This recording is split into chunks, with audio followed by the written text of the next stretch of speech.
long tonight since we started just a bit late.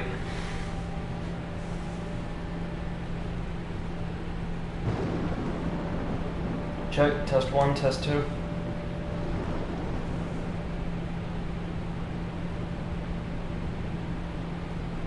Okay, that'll do. Alright, so we'll give it about 90 seconds and get underway with Hand of Fate 2 for tonight, hoping to make a lot of progress.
Alright, I think we're good to go ahead and get started. So, good evening, everybody. Welcome back to Hand of Fate 2. If you're watching this live on twitch.tv, welcome, glad to have you with us. And if you're catching this as a VOD on YouTube, thanks for checking us out. So, we made quite a bit of progress on yesterday's stream. Started things off really strong with two fairly quick and simple chapters, Death and Temperance, that we were able to clear the gold conditions for on our first try apiece, with really sharp deck optimization and card management with the assistance of our good friend and resident Hand of Fate expert MC2M. And then we ran into a very interesting little chapter, the Devil. I was expecting this one to be kinda tough, given, like, the context of the Arcana itself, but it turned out to be probably one of the easiest and most straightforward chapters we've come across, especially in this back half of the game. Problem is, we only earned the silver token, and the conditions for earning the gold weren't made entirely clear, but I think I know what we have to do. Here, let me break it down for you. Well, first, maybe it'd be easier to show you the setup for this particular chapter. Yeah, as you can see here, we don't have a companion, although we'll automatically be given Ariadne, I believe, so she can help with chance card gambits. But this chapter allows you very little in the way of encounters or equipment in your deck. Supplies you actually get an above average amount of, really more than, well, no, right at double what the game would typically afford you. But see, here's the thing. This is a very short chapter, and in order to make progress through each map, you have to meet this insanely high resource cap in a short amount of time. Each map is very small, and includes a couple, like, set storyline encounters that won't give you anything. So, progressing through as we did, you had to call on a very charitable devil attempting to trick you into a false sense of security by the name of Lord Apollyon, who would give you the resources in exchange for you playing very easy games of chance with him for low stakes, up until the last one. Along the way, we meet this other devil, like an actual physical devil, who claims to have been cursed and bound in that form. His name is Theophilus. And he tells us that Apollyon is trying to, like, ensnare us in a web of curses and servitude, just by, like, keeping us in his presence. So he offers to concoct a reagent for us that'll allow, a draft for us from several reagents that'll allow us. MC2M, hey, how's it going, man? We're about to attempt the devil again, and I think I'm just gonna have to optimize the hell out of this deck. I'm explaining, for the benefit of folks on watching VOD, what I think we're gonna have to do. Right. So, every map we also run into Theophilus and assist him in getting a series of reagents for his draft of salvation that are also linked to very simple games of chance. The whole chapter is disarmingly easy, and indeed, playing through it just to get the silver token, as we did unknowingly last time, is like an absolute cakewalk. I feel like, given the short length of the chapter and the very restrictive deck limits, this would be the ideal chapter for farming tokens and shards later on. But here's what I think we have to do. In the last map, or on the last map, you have to make, or you are more or less directed to make a fourth gambit, or a fourth deal with Lord Apollyon in exchange for his assistance in rescuing the last of your abducted companions. And after 3 very, very easy kind of disarming games of chance, he deals you a full hand of failure. It's impossible to win unless you drink Theophilus' draft, which we did, and we were able to swindle the extremely obvious devil in disguise. But here's what I'm thinking. Here's how we're going to get that gold token. If we craft the draft and give it to Theophilus, that's probably going to help, but also my mind kept going back as soon as, like, the stream cut off last night to the remarkable ease of this chapter. Like, this late in the game, it shouldn't be this easy. It really shouldn't. So, dig this. This right here, a limit of 6 encounter cards. That's the challenge here. That's the real challenge. That's my operant theory. We have those 3 requirements for resources that we're more or less expected to require Lord Apollyon's assistance to obtain. That's 4 blessings from the first map, 40 fame from the second, and 150 gold from the third. Or by the third, I should say.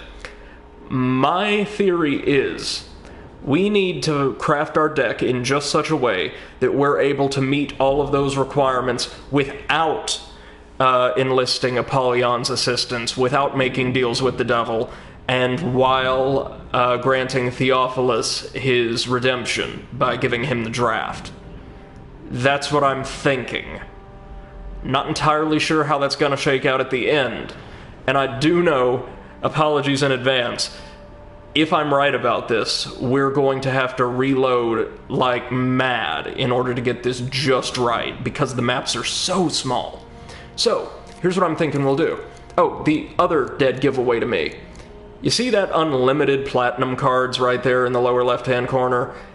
That means they're more or less expecting us, or at the least allowing us, to shower ourselves in resources. So, let's do that. MC2M says, do you want a hint? Well, I think we might be able to manage. I know for one thing, we want these platinum cards in here. We want all of them. Well, within reason. Lady of the Lake, we don't necessarily need. The Elder's Gift is a good one. Am I on the right track, at least? Like, we need to meet all of the requirements for progress without consulting Lord Apollyon?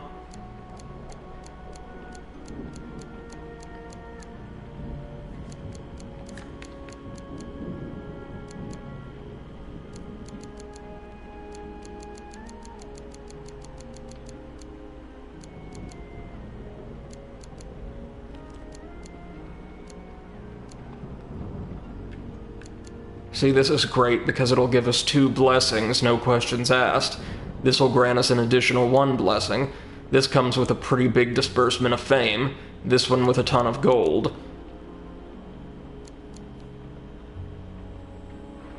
Forgotten Dreams will be helpful.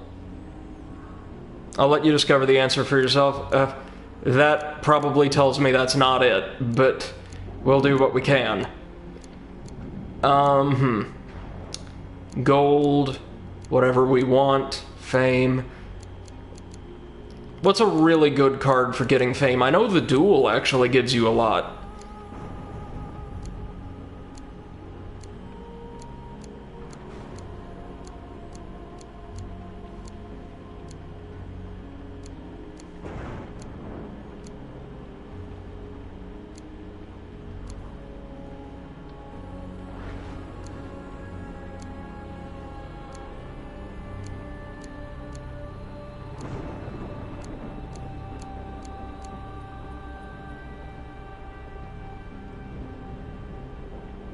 Gold, we're good there.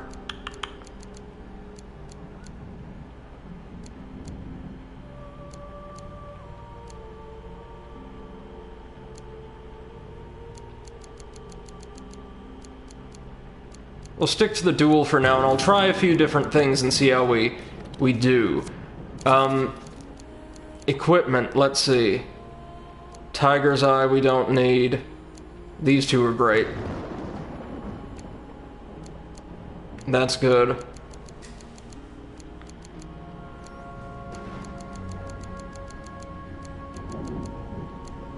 And, the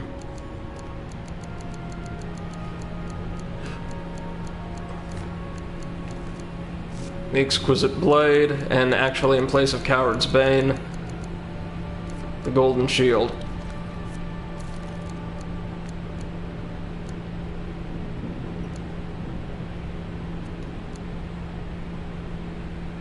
Oh, that's terrible, but maybe it'll sell for something.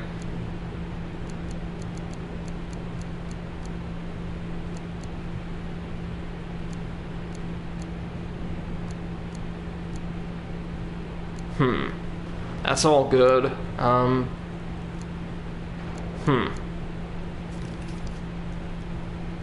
Alright, we're gonna try a few different things. If I can't get it within a few attempts, we'll move on. But let's just see what we've got.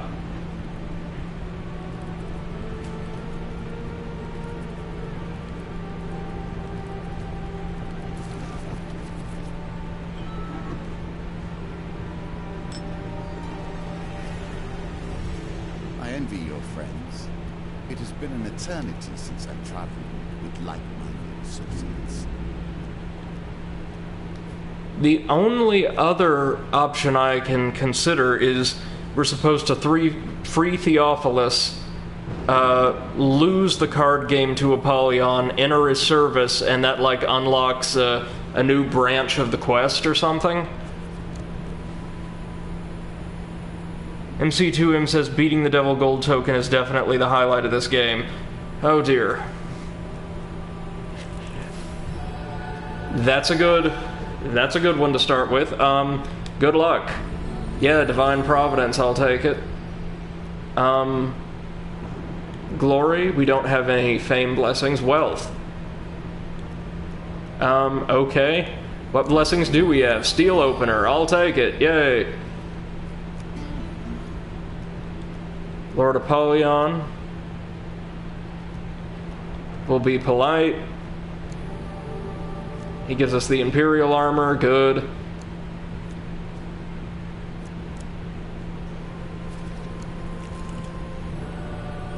Yes.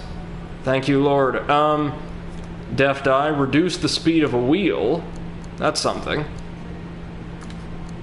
Food after every dice gambit. What do you think? Deaf Die or Gambler's Banquet? I'm tempted to go Deaf Die, just in case. Actually...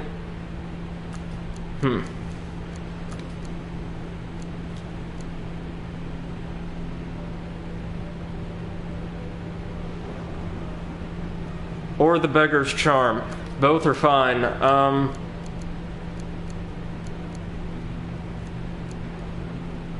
We'll take... there's not a lot of wheel gambits in this deck, though. Nor are there a lot of dice gambits. We'll take this because gold is actually going to be very important. We have all the blessings we need.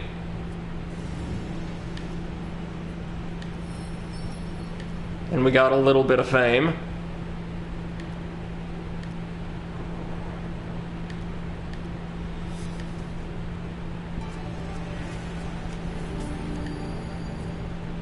Every little bit helps.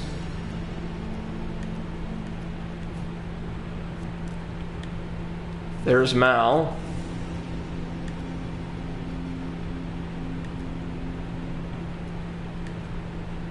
And Theophilus. Theophilus again.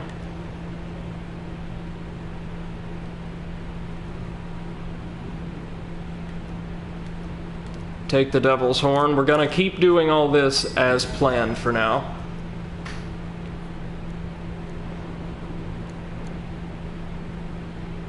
We'll sell this and that and keep that for now.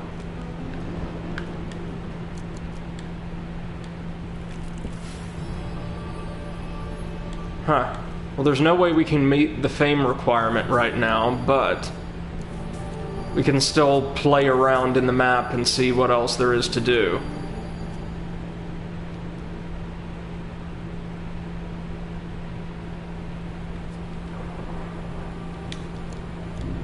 Okay, let's see what we got. Oh, regular failure. That's okay.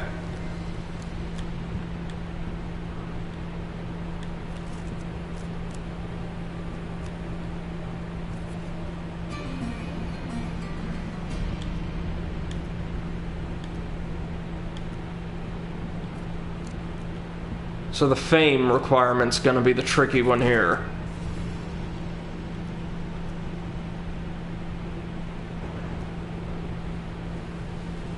Huh. If we're under control. Okay, so we have to work with him. That's a shame, but I'm honestly not sure that I have what we need to take him, but...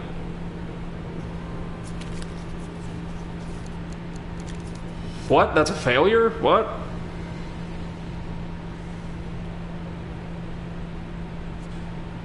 Oh, and he lets you just retry. Oh, yeah, I see him. How do we... Hold on. Mod view. Let's try that.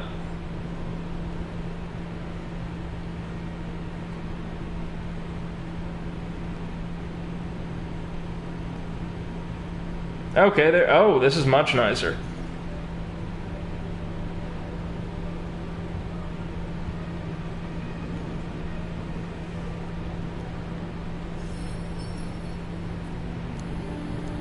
We'll take it.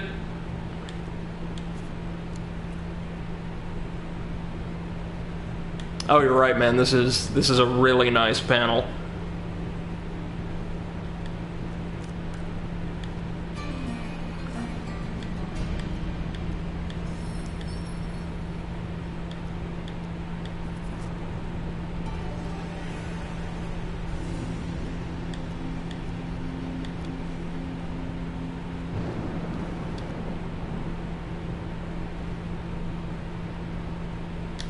Alright, now we need 150 gold.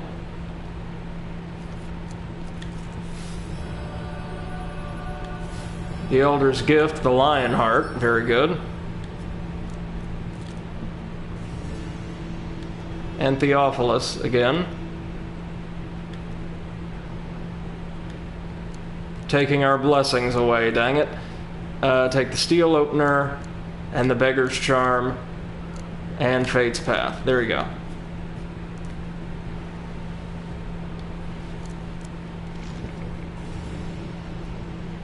Hansel again. Token from me. Okay. Last time we accidentally let this guy get killed. Or so we think.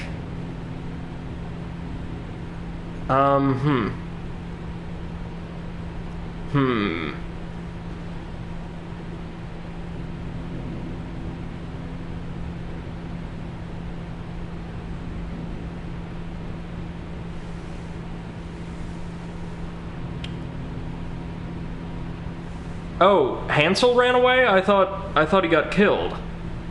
And the northerner who murdered him ran off with all of his gold. Did I read that wrong?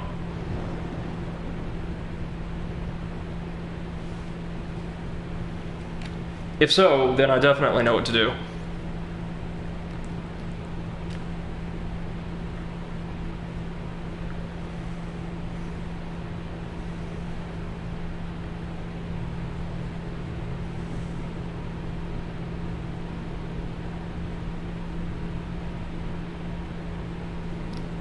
Ah, yeah.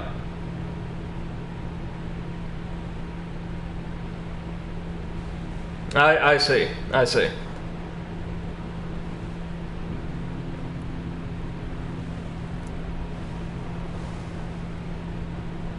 Well, he's not getting away this time.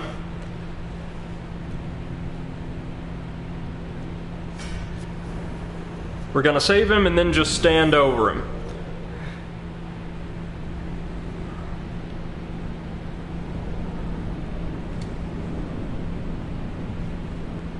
This is a very interesting chapter.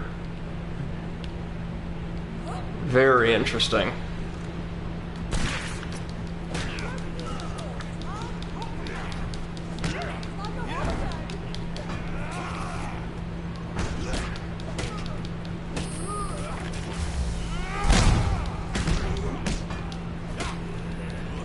Hammer Squad coming through.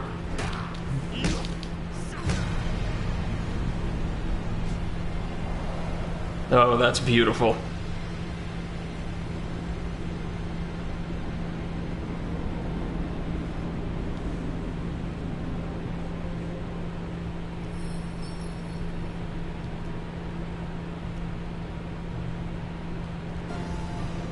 Oh, there's our token.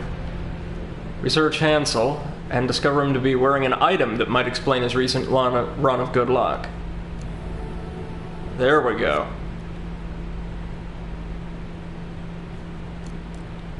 That's helpful. Now then.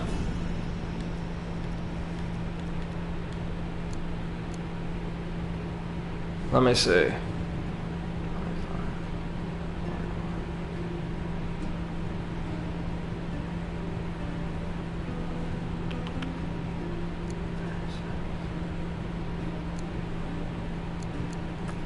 Unbelievable. It still falls short. Even if I sell all of this, it's not gonna be enough.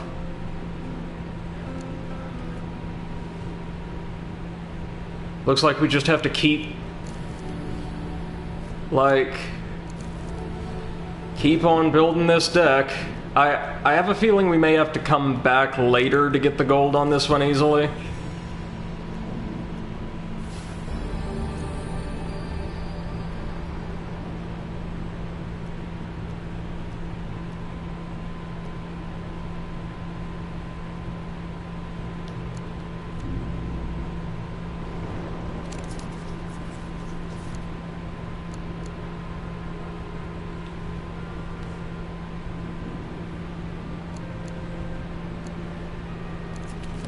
There we go.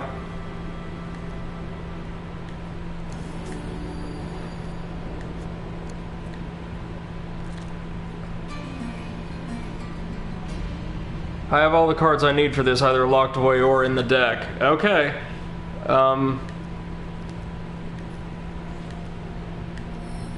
This is gonna have something to do with that damn Market Thief card we've been seeing time and again, isn't it?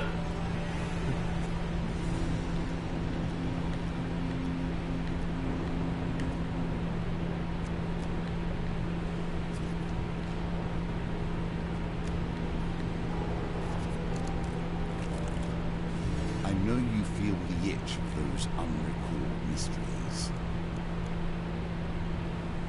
I am interested to see one thing, though. Let's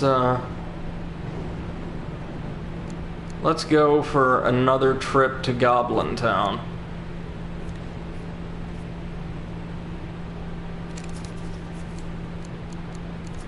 Oh man, the curse. That's a shame. Oh, more snare damage, then it doesn't matter.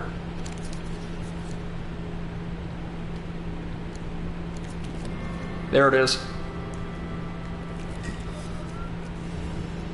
Oh.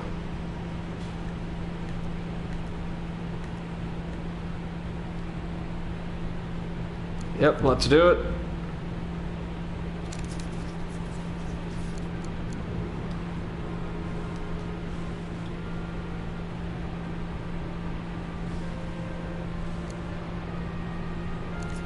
Really? Man. Well, we're screwed. Let's try this again. I've got to get better at chance cards somehow.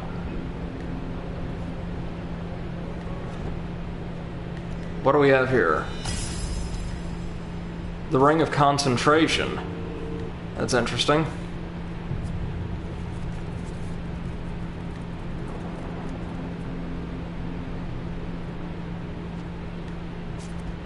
Okay, so help me out here. What... Am I right in saying that, like, all of these platinum cards are, like, either necessary or really helpful here?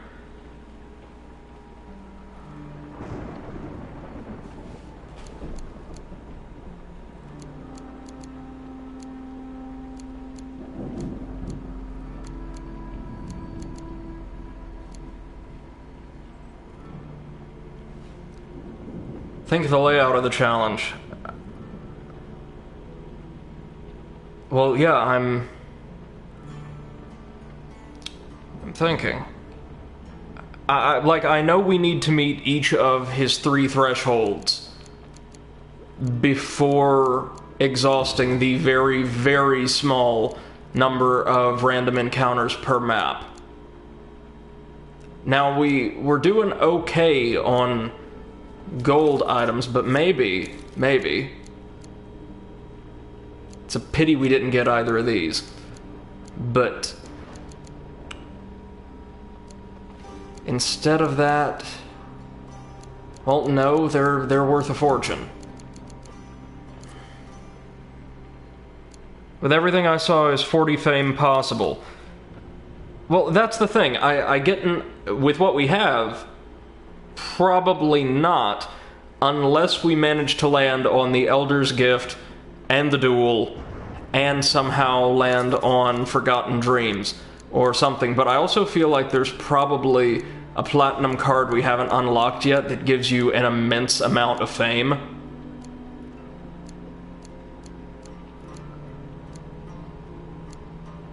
And we just don't have it yet. Either that or... Wait a minute. I've got it.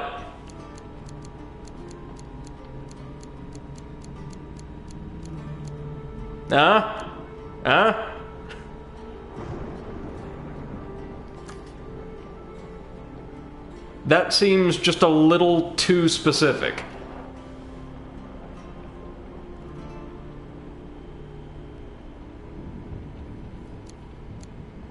So... Like these are good. Or, sorry, Temple Prayers and St. Tala's Day, those are fine. Goblin Town, that's a good one. Forgotten Dreams, probably. But maybe, in place of Elder's Gift, we try this out? Yeah, no, sorry, good advice.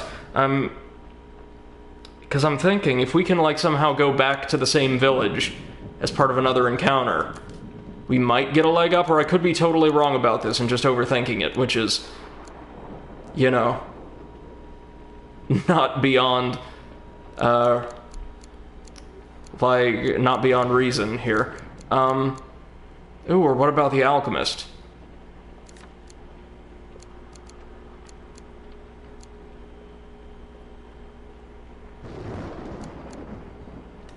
Yeah.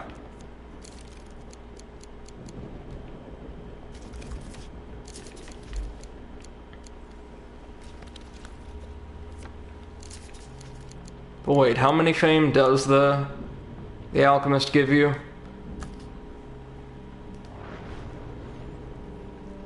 There is no overthinking in this challenge. Thinking is the challenge. I kind of figured. There's like no combat. The boss is pretty simple.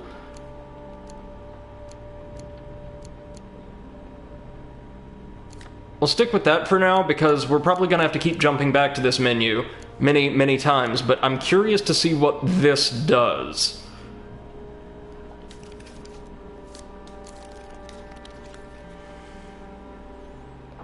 Alright. Time to experiment.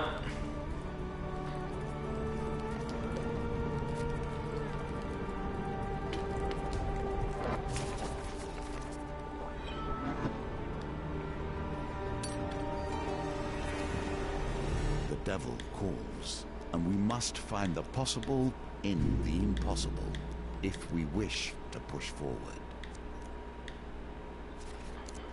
I actually really like this. Huh? What fame and right now. Fame can lead to. So kids want to know. Oh, so we do need some measure of luck here. Like as far as encounter placement. I see.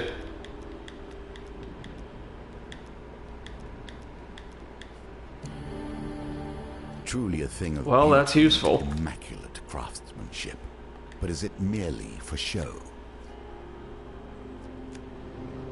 So this is going to be a bit like strength, where we're going to have to reload several times, but I think we're getting there. We need at least 6 fame for that card to be properly triggered.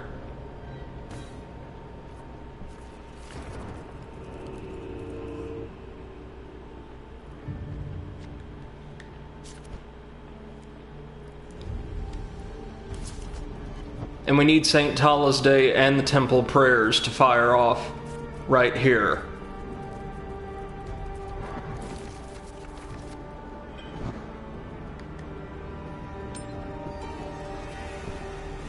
These are the challenges I want you to learn to face. Callus may have done anything. He may have created any sort of new rule, any new concept. You must learn to defeat even the impossible.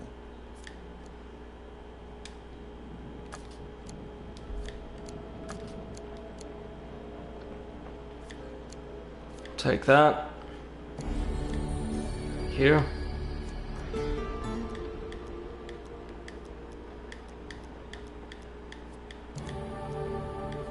The Imperial Armor.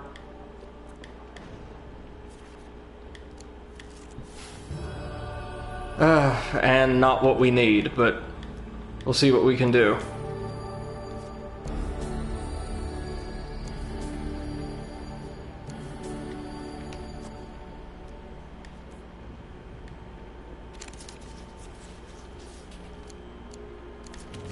Oof, it was 3. Okay.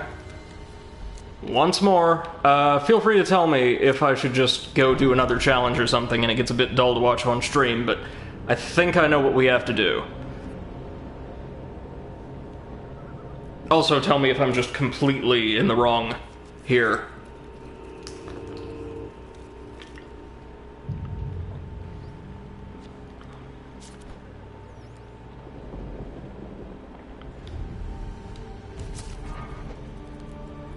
This challenge is not dull to watch. Oh, I bet not. It seems like this one in particular, more so than like the still kind of interesting challenges that put us on a big, like, 5x6 grid, really changes up the rules of the game. For you, in order to test you, but more importantly, in order to expand you, to make you better than you are. The duel, not what we want, but I want to progress this storyline, so sure.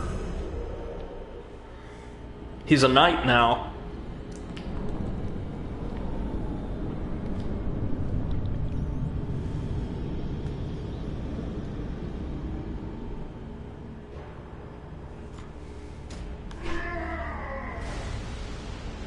very drunk.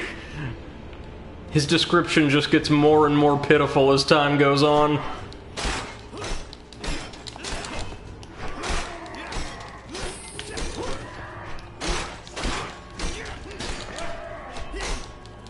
Almost there.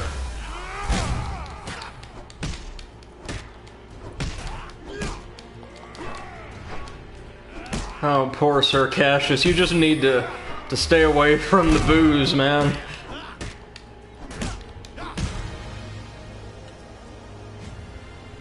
Well, see you next time as a Brimstone Knight.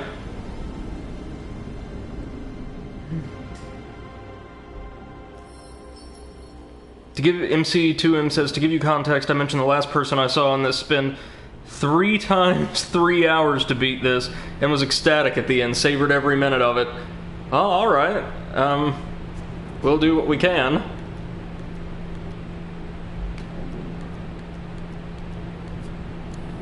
Like, it seems like good luck also is going to play an insane role in this. Strategy, sure, but let's hear. What does this do now that we have the fame?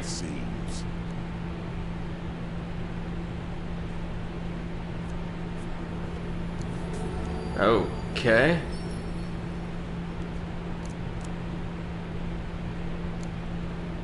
So I'm curious if we've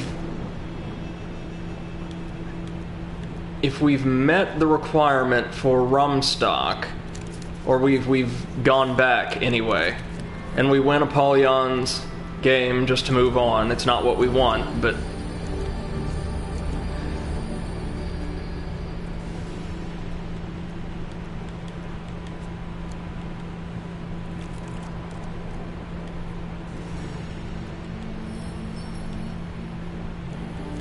sure.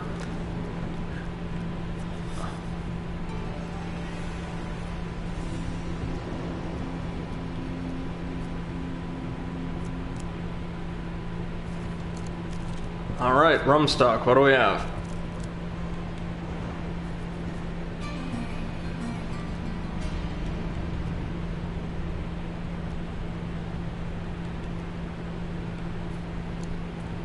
Oh, it still doesn't work.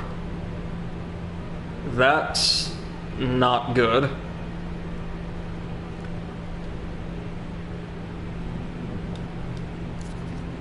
Maybe I just need to go meet you beforehand? Sounds like there's a quest rum stock and a generic rum stock. Yeah, just about. What happens if we ask the creature for its horn?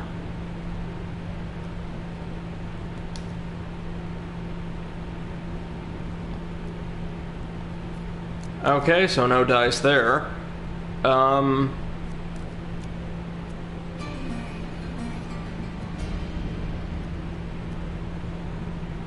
No good. Alright.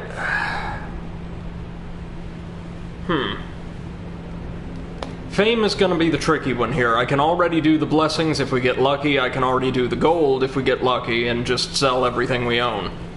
The fame. How in the hell are we gonna get that much fame? There's got to be some platinum card we just don't have access to yet.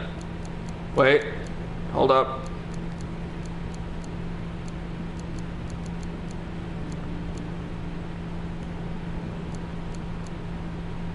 I was thinking maybe the Lady of the Lake, but no.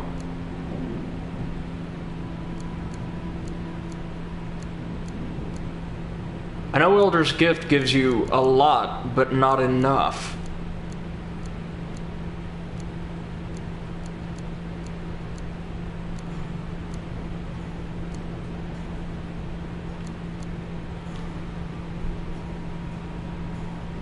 Even if I never use Apollyon's help, how will I skip his help on the final level? I don't think that I can. I don't think that I can. But I get the feeling, just the way that this dev team works, if I manage to meet all 3 of those requirements without ever consulting him, and free Theophilus, we might get another route. Or, if I make it that far, free Theophilus and fail his card game, we unlock some kind of different outcome. Okay. Hold on. I'm a-thinking. Maybe.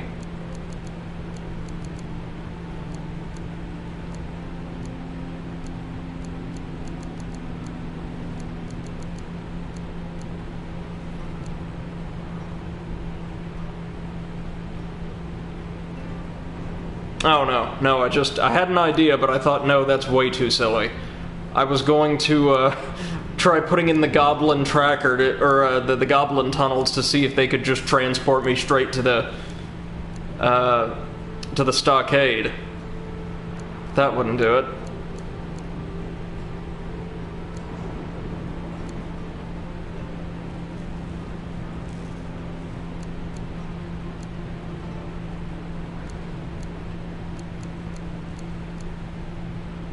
Wait a minute, Purgatory could do the job too.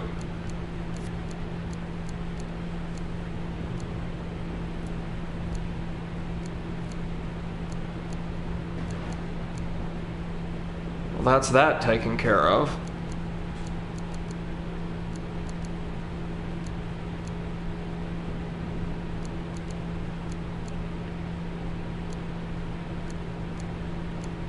You know, I'm thinking I may just want to play around with some different cards to see what we can unlock.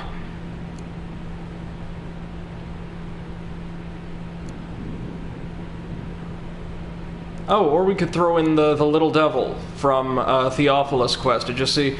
I know this isn't going to be the run, but I'm going to do a run to the end just to see what we've got.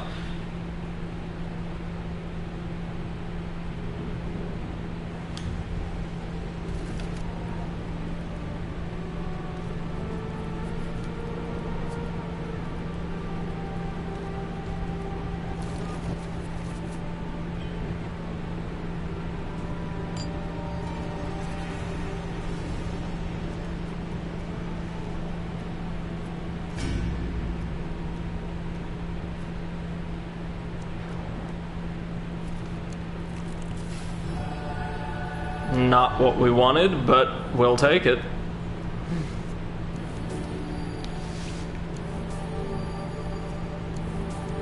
Good. Alright. Good stuff.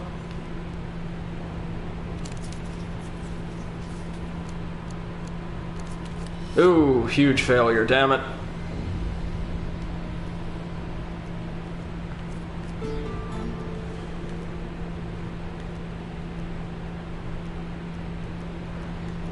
Okay, that's Apollyon done. The Exquisite Blade, good. My weapons honest and unadorned.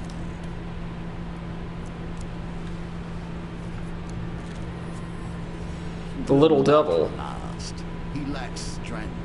By the time our tale is told, he's probably already lost.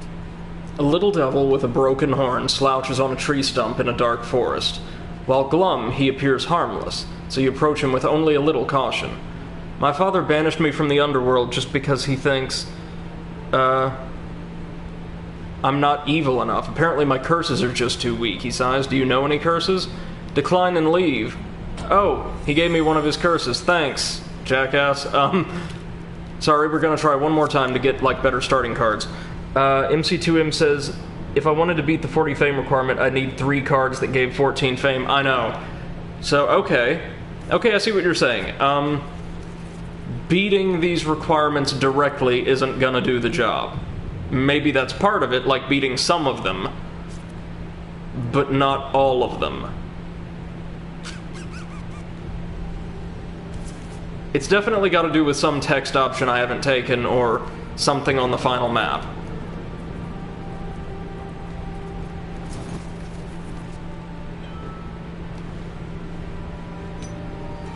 Because I don't think we found a single card that'll give 14 fame. We've found, I think, maybe 1 or 2 events on previous maps that'll give us 10, but... Oh, damn it. Yeah, give me the damn curse.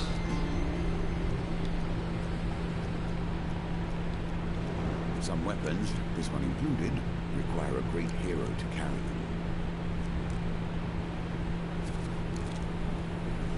Purgatory. Beyond these realms, these pathways through the shadows, you do not understand them.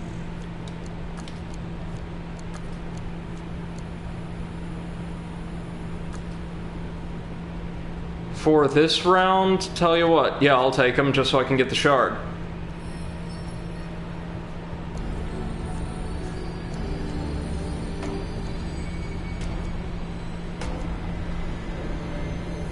There we go.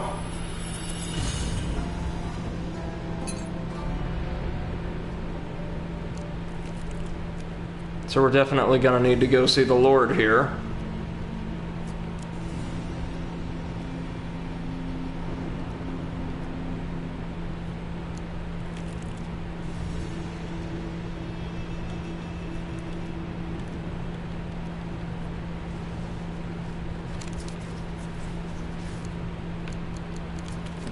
There we go.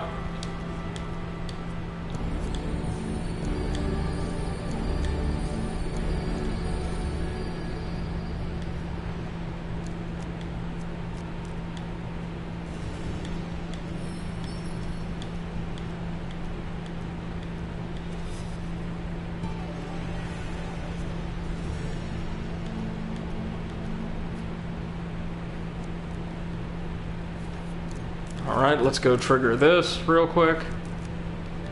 There's St. Tala's Day.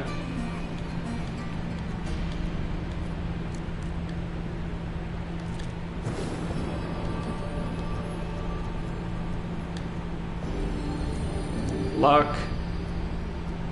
And any blessing. Oh, Gambler's Insurance. That's interesting.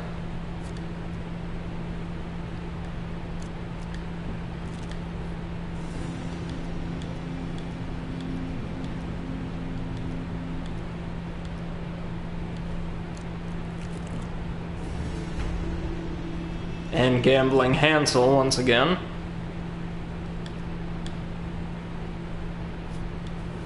So Ariadne can't help us, but it's just musketeers.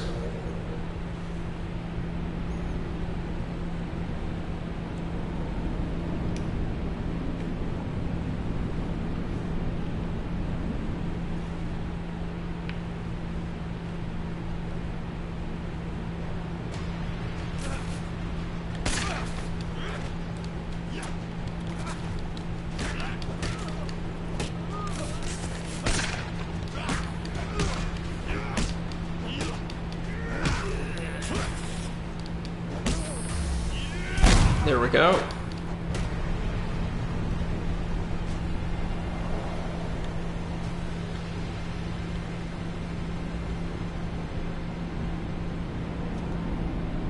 I'm racking my brain trying to think how on earth we're supposed to get around the last map, or if we are. Fame alone has got you here. Let action carry you forward.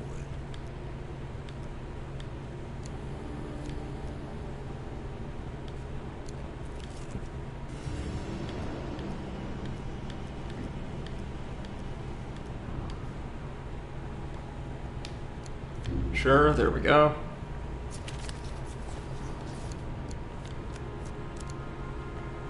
Yep, we'll take it.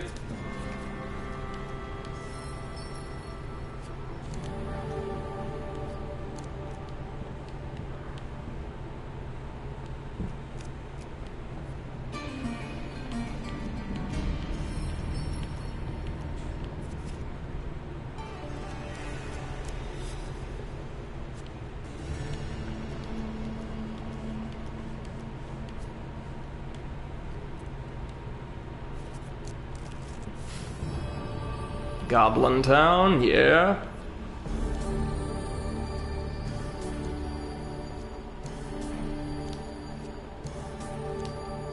Oh, we got lucky that time.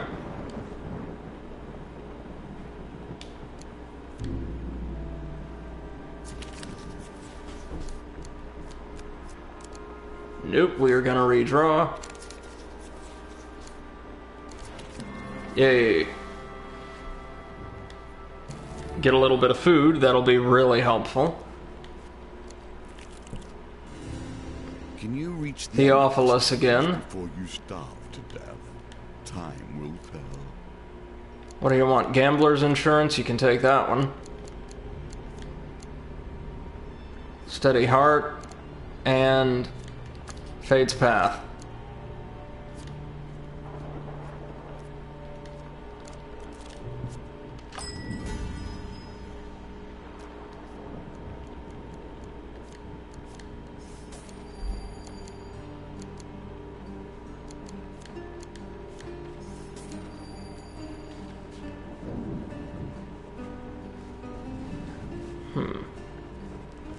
Yeah, let's go see what... Well, no, that's going to be Lord Apollyon over there. Are we ready and willing to sell all of this? 21, 30... A single coin short, you kidding me? Well, alright. Such as it is.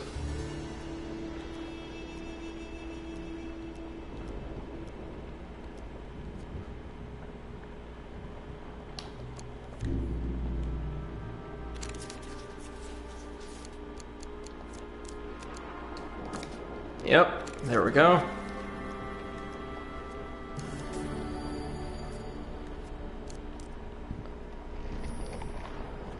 Gasping with each step, hoping to survive. Find food if you can.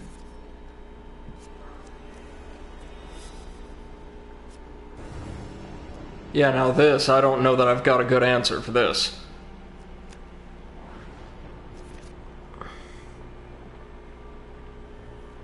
MC2M says at least the Mask of Holy Fortune shard is being fed, yeah. And please tell me if I'm just so far out in the weeds that that I am thinking about this in entirely the wrong way.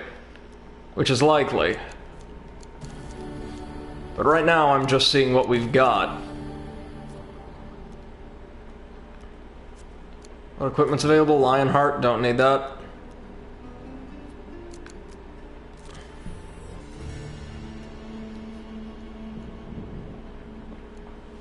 Little Devil, feel free to take some curses, buddy.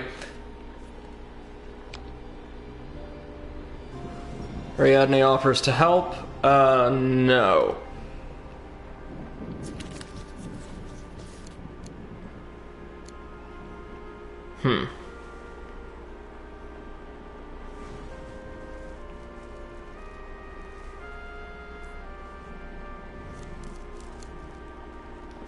You want to redraw? You say I've gotten really close? Well, that's good.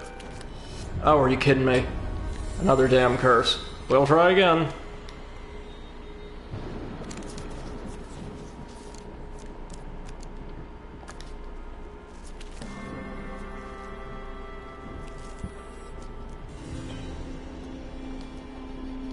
Here, take a curse. Take, That one's fine.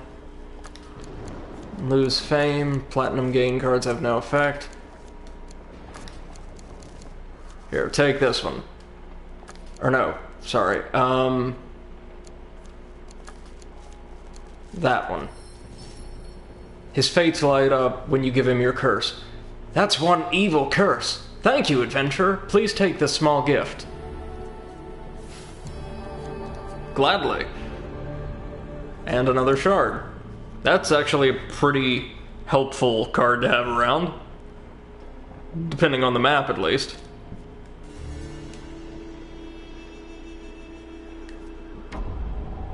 Looks like this is as far as we can get with Sir Cassius' storyline, but not like it matters. I enjoy fighting him.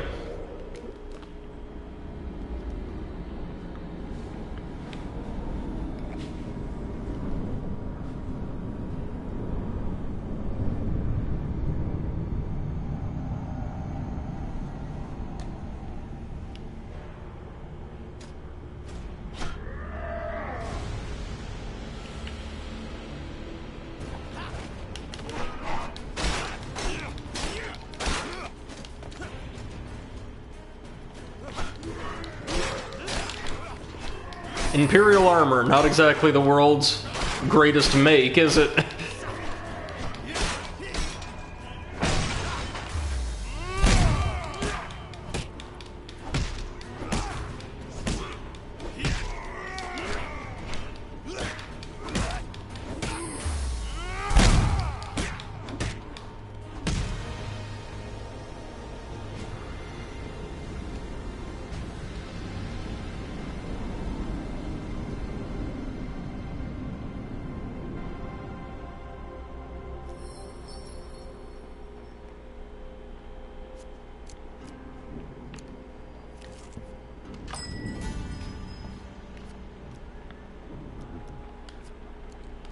Maybe we're going to need to give Theophilus his freedom, then see what losing to Apollyon does. It's definitely not going to be good. And once we know what the actual effect is, reconfigure our deck to take it.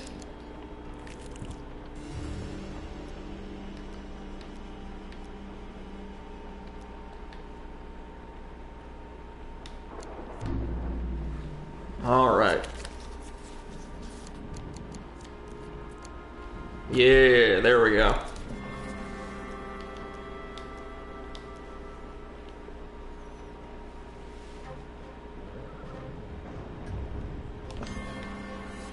We get the vial from him. Nicely timed.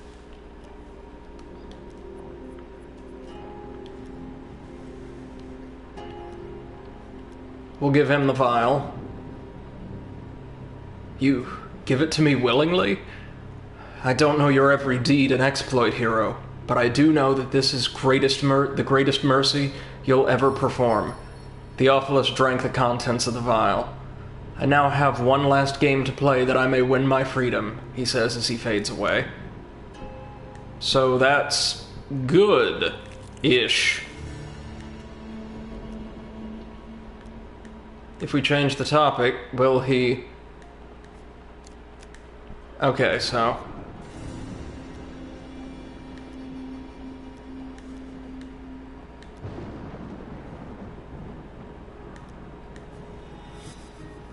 Yep, there we go. So many choices. I'll pick this just to spite myself. And now you are mine, Apollyon says, standing. He gestures for you to rise, and you feel unnaturally compelled to do so. Follow me, hero, and we shall see what mischief we can put your talents to now. Oh, so it is like just a game over state. Okay. Okay.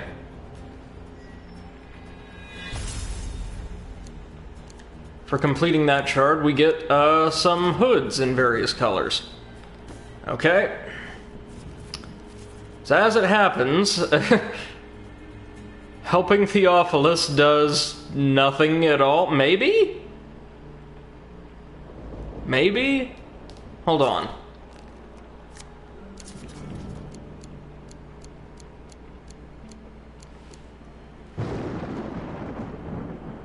MC2M says, really taunting, that gold. Yeah, it is. I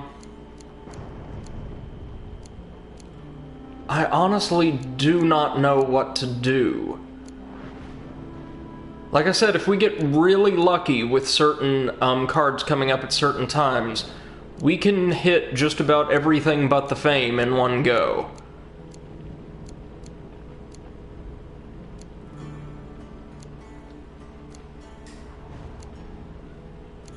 Like, I think the Alchemist, right, gives us 10 fame? If we manage to brew the, I think it's like the King's Elixir or something?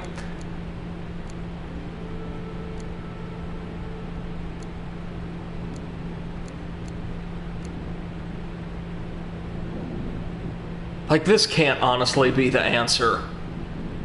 That'd be awesome, but it can't be the answer.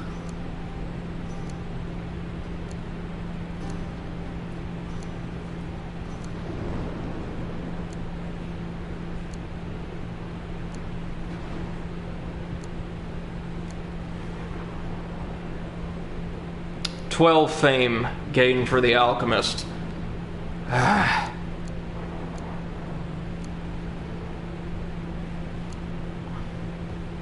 Yeah, just short of the mark. If we...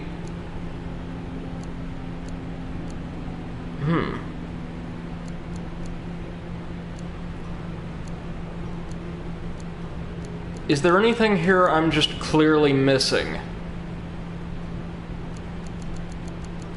Anything I should be thinking about but haven't?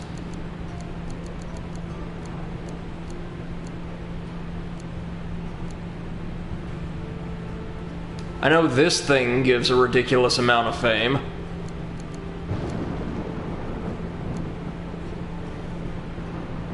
One thing that I said, what's that?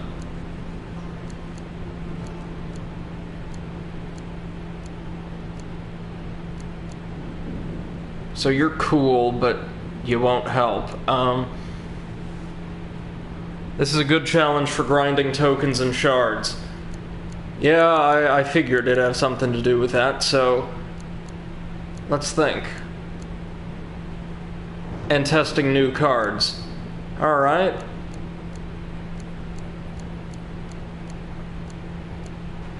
So, I mean, I guess if that sounds like an entertaining enough time, we could just make this like a test stream, more or less.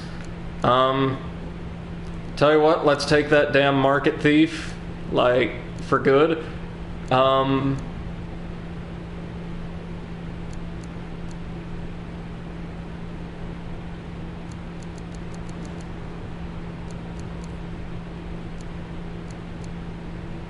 Forgotten Dreams we won't need then.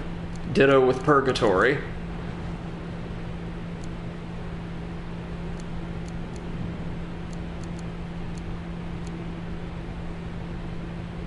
Let's try Fame and Shame.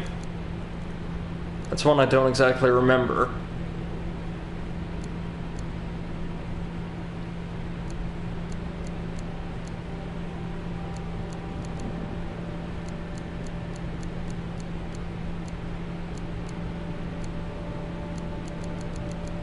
Staying away from anything that I know is a DLC card, just because it obviously wouldn't be the answer. Let's put the Waterfall of Youth with the Old Maiden, just because I'd like to unlock, presumably, the Young Maiden card again, and see what that gets us.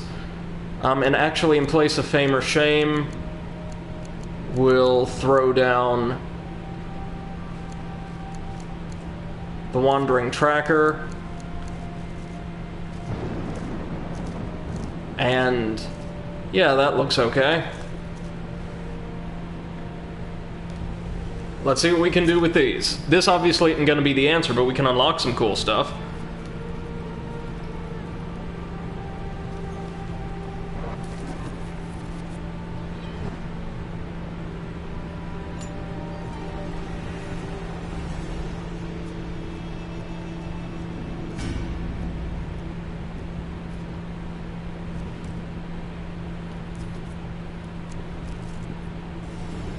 The Wandering Tracker. The Northerners understand these lands better than most. One day you meet a Northerner displaced from her homeland by warfare. She explains she's a tracker for hire, working for those who can pay. She speaks at length about the nearby terrain. Super helpful. Do you want me to take you directly there now? Sure, it'll give me the shard. Or not. Do we have to do that X amount of times?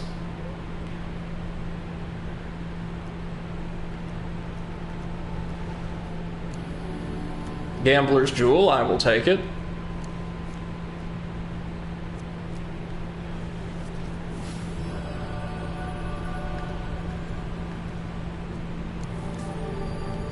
Gold, yes please.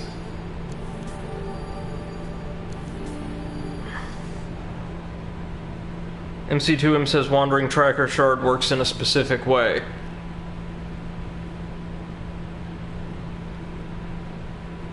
Interesting.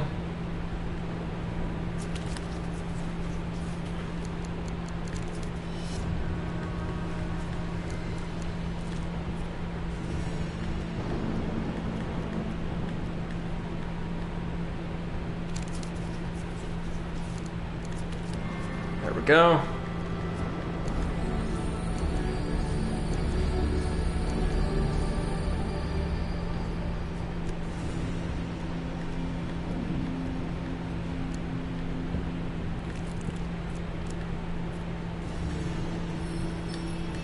Speed right along through this.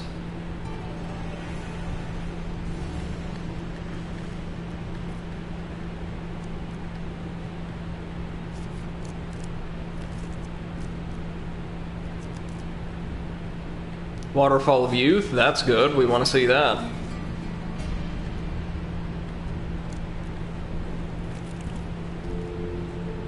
You return to the cottage.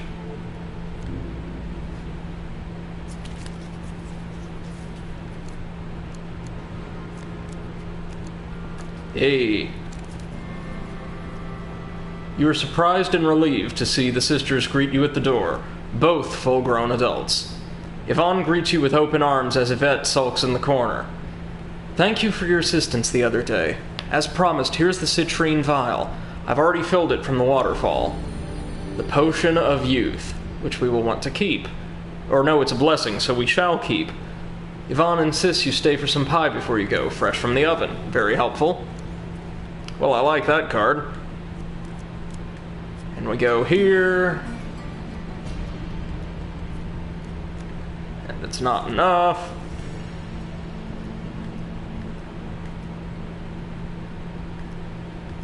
I meet Theophilus and take the little devil's horn.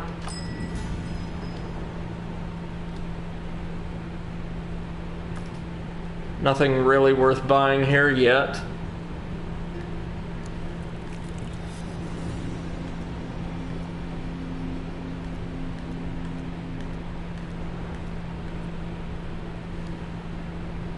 Don't need it because there's no real stakes here. Bam.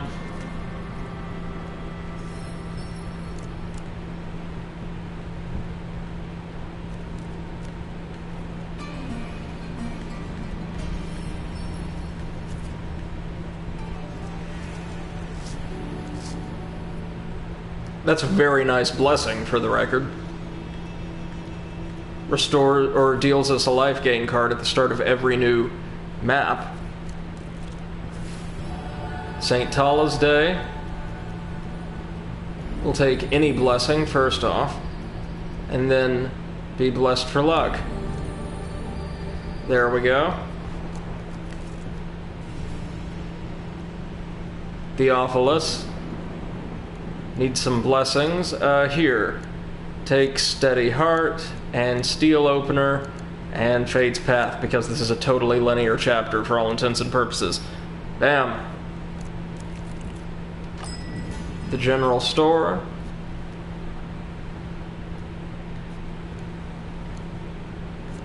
Mask of Holy Fortunes we'll take. And we'll leave.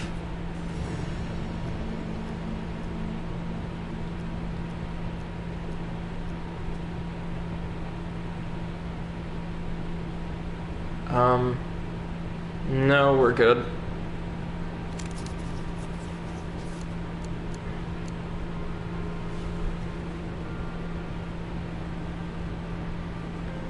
Was it this one? Yeah.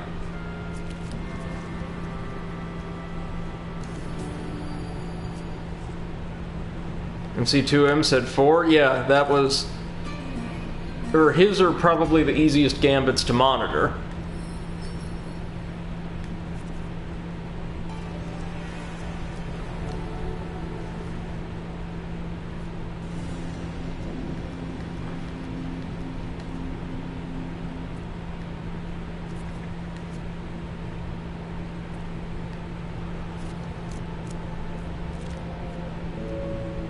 The Old Maiden. You have something I desire. Give it to me, and in exchange I will offer you something no mortal has ever beheld. Sure. She pours the entire contents of the vial into her mouth. Well done. Yep, and there we go, a new platinum card, the Maiden. Within moments, the potion takes effect. The old woman transforms into a youthful maiden. I thank you for your generosity, mortal. Now I may continue helping your kind for centuries more. Please take my offering. The Elven Ring. At the beginning of every new map, draw one blessing card. The world has left them behind. But if we have more than 2 blessings, we have to choose one to discard. What is it we seek? Ask for supplies. Yeah, and she provides us much greater disbursements than before.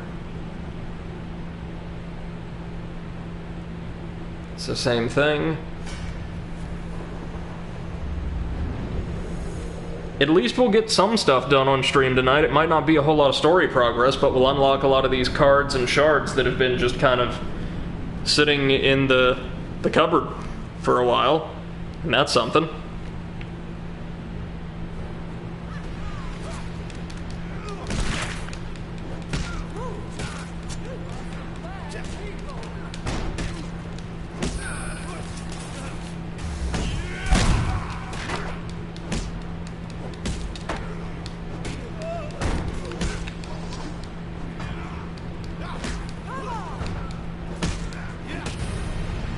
And down they go.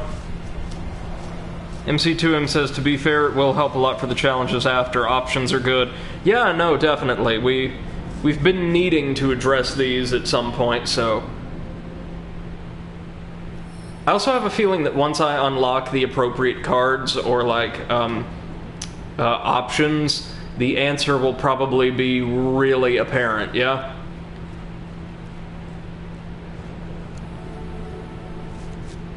Oh, carefully searching Hansel, we discover he's wearing a full suit of Imperial armor.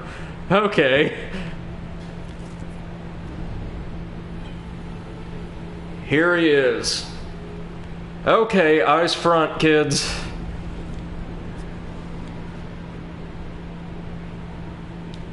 We need that huge success. Oh. And there it is. Now we need to do well on the dice gambit, which we haven't completely broken. Okay, we kinda completely broke it. A win here sets Finally. your challenge. You leap over the rolling apples and tackle the thief to the ground. The thief struggles to break free. If you let me keep these here items, and let me go, of course, I'll let you in on a secret, the thief bargains. We do it, of course, right? Like, the secret is the token, I assume.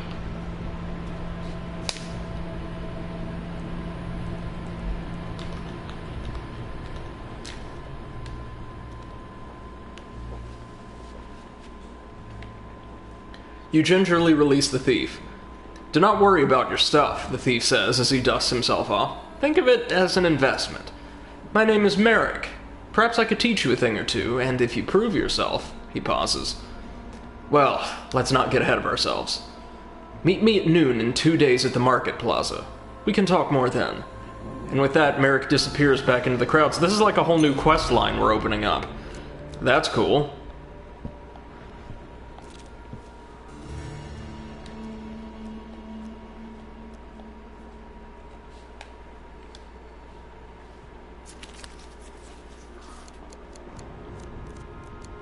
Nope. Got it that time. There we go.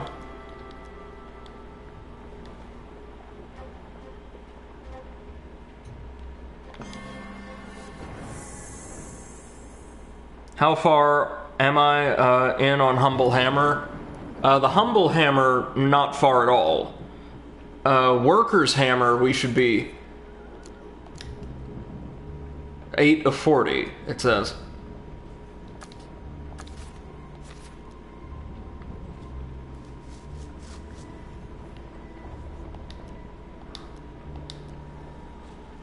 We have to drink it and fight old Theo.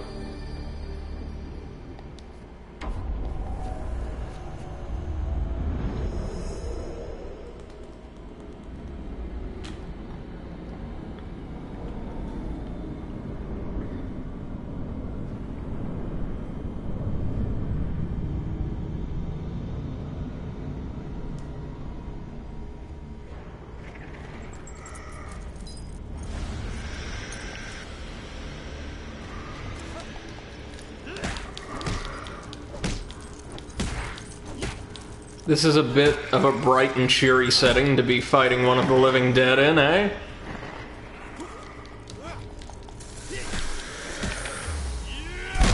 Seriously, it looks like this character just does not belong in this world.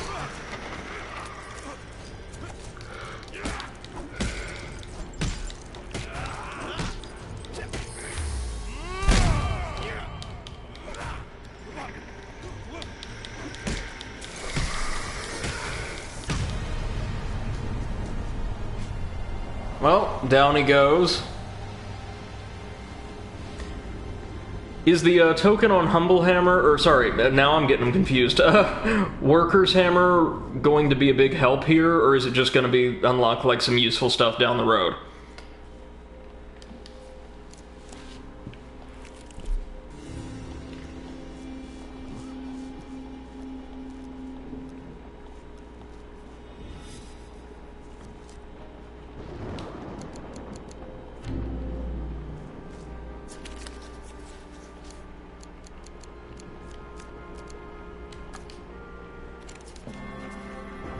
You're just wondering because there are a lot of Imperials on this map? There are, but most of them don't have shields. Like, a lot of them that we've run into have been just Musketeers. The Empire has stood in your path at every step, yet now there is no velvet over the iron. They would kill you to achieve their goals.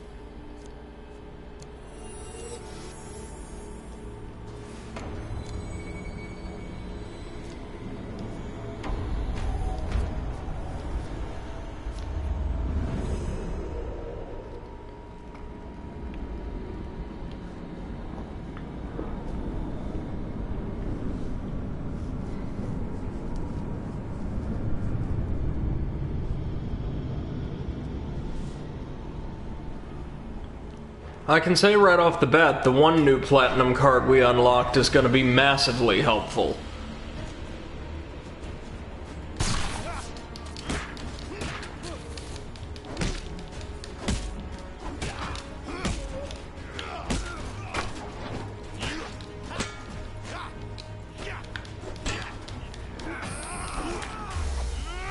There we go.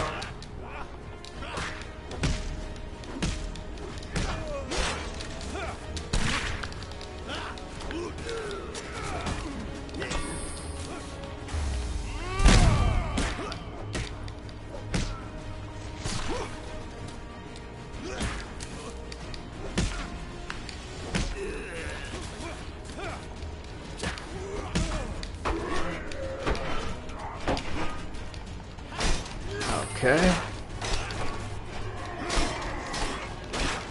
At least we're doing better against the Warden than we did last time.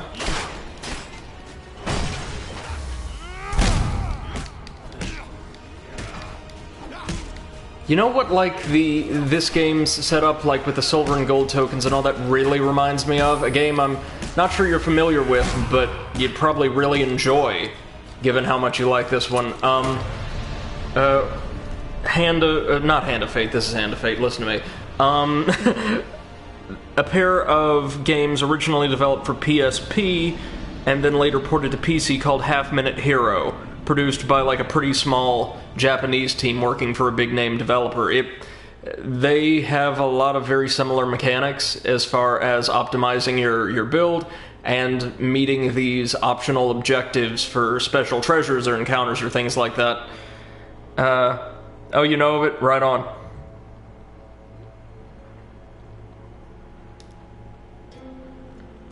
Well, something I really appreciate, MC2M says, I do love the mini-story with the maiden between the two games. You see her right at the beginning as a statement that it's a direct sequel. With the exception of those events that deal directly with Maleclips, I think every single card you're dealt in the Fool chapter, when you first start up a new game, is either a direct reference to or a continuation of the first series of cards the player was dealt at the beginning of the first game.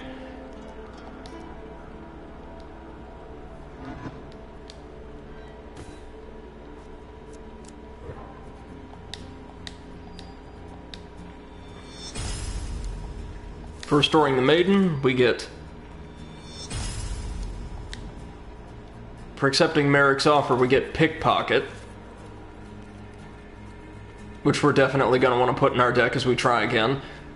So I feel like I know what our ultimate objective is, yeah? Oh yeah, the Maiden is the obvious connection if you vaguely remember the first. Definitely. Definitely.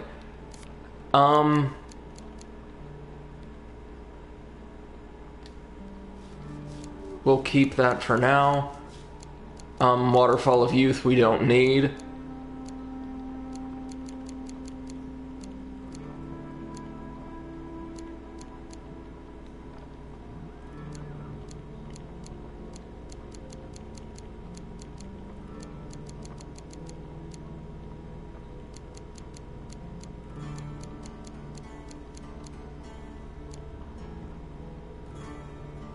Like, would I need to unlock any of the tokens associated with the Brimstone cards to do this? Or should I should say?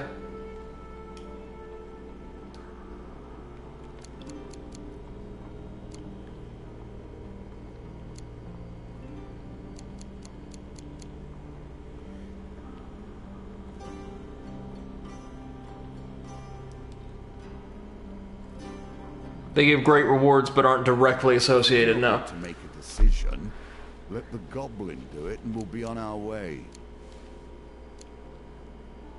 I'll take the Soothsayer and the Cunning Man, why not? Just see what we've got here. Or no. In place of the Cunning Man, let's take the Illicit Trade, a card I very vaguely remember, just to get more tokens. I am totally down for a straight token run. Or 3, or 4. So I'm guessing our ultimate goal here is to somehow banish Lord Apollyon. Because technically, just by earning the silver token, we win.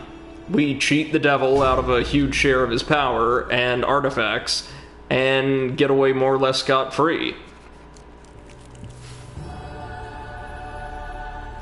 So maybe we want to, like, actually defeat him somehow?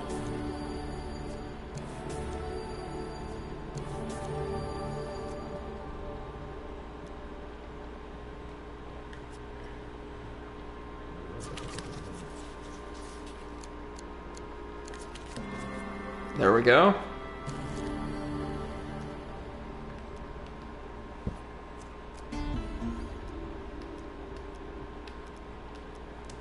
So, tell me this at the least. I know you said all the cards I need are either in the deck or, like, locked away. Should I start looking for cards should be removed that... so easily. If Callus still plays the game in the old style, this will give you an advantage. Trade a blessing for new equipment. Alright. Very nice new equipment.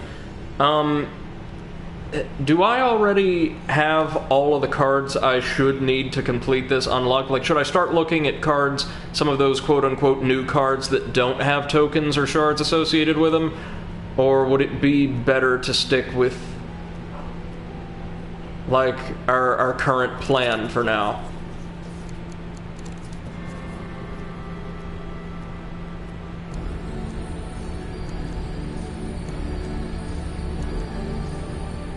I'm on the right path at the moment. Okay.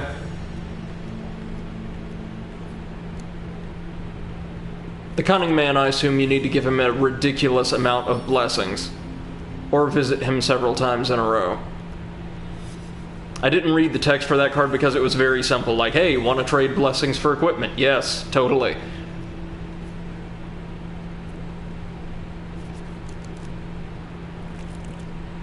Understand your beginnings were humble. Pickpocket. And so, I'd hoped for better. You meet Merrick at the square as he instructed. He gestures to a carpet seller at the bazaar. The Reeve, he explains. Watch and listen. If the Lord got wind you were short on your taxes, there'd be trouble, says the Reeve. Mind you, I do like this rug. Better you hand that over than all your stock. What do you say? I've not... And that's a rare masterpiece from the Eastern Belt, says the flustered rug merchant. As the altercation continues, you notice the Reeve's pouch hanging open. So you see it then, Merrick says with a grin. You know, it's only really stealing if you get caught. We'll go for it. That's the spirit, he says. Now remember, the trick is to know when to stop, but if you're any good, you won't need to. You move behind the Reeve while pretending to admire the carpets on display. As he continues to haggle, you slide your hand into his pouch. So we automatically get something the first time around.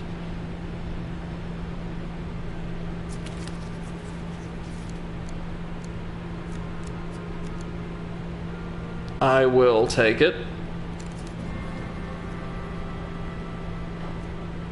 Steal some more. Don't need help yet.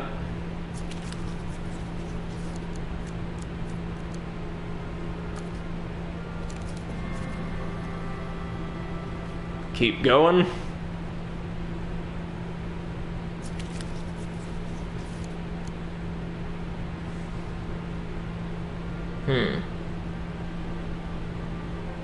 I'm thinking 2 or 3.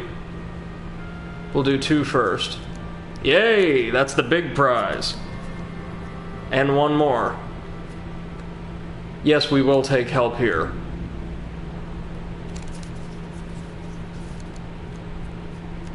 Oof. Let's redraw that.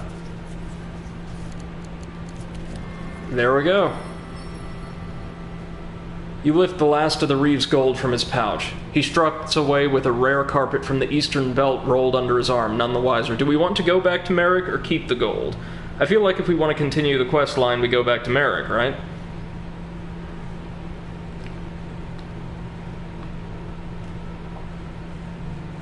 It's not like he gave us that much gold relative to, yeah, go back to Merrick. Relative to, what the Goblin Town Gold Mountain did. The thief's eyes glint at the sight of the gold. We'll make a thief of you yet, he says as he plucks his share from your hands. Think of it as an investment. Oh, and he didn't even take the lion's share of it, maybe about 2/5 or something. Meet me at noon in 2 days outside the city. We can talk more then. With that, Merrick disappears back into the crowd. And another token for us.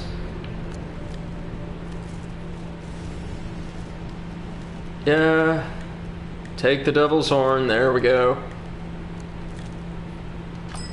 General store, nothing for, well, I don't think anything for us. Mask of Holy Fortunes, why not? We're not there yet, so we might as well keep taking Apollyon's assistance for now.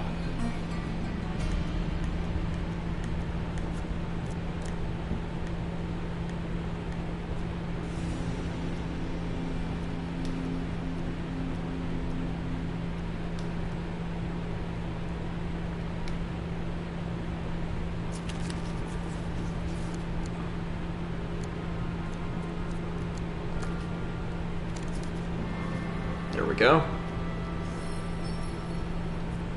We'll take that. And we'll take that.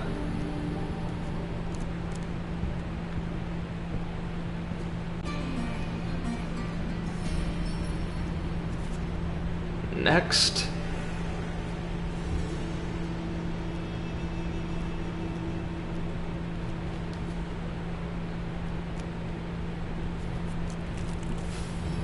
St. Tala's Day. Be blessed for luck.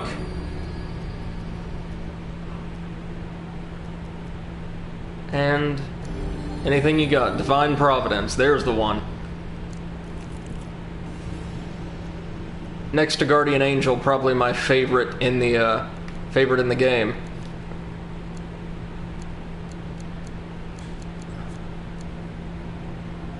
Death die, allies return. There we go.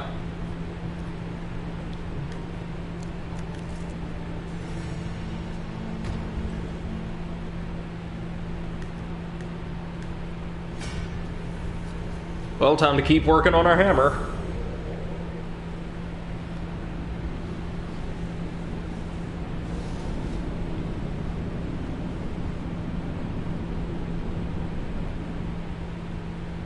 MC2M says hammer time. Oh, hell yes. This is like the ideal anti-Imperial build here. You got a big old hammer, you've got Ariadne with you, who honestly is probably like ideal for the anti-anything build.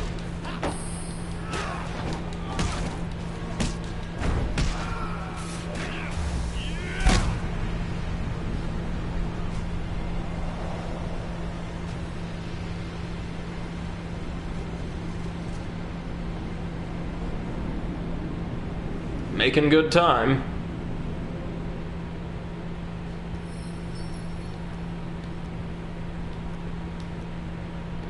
Nothing on him that time.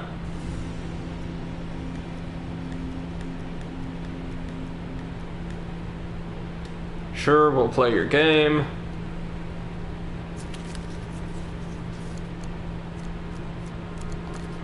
There we go.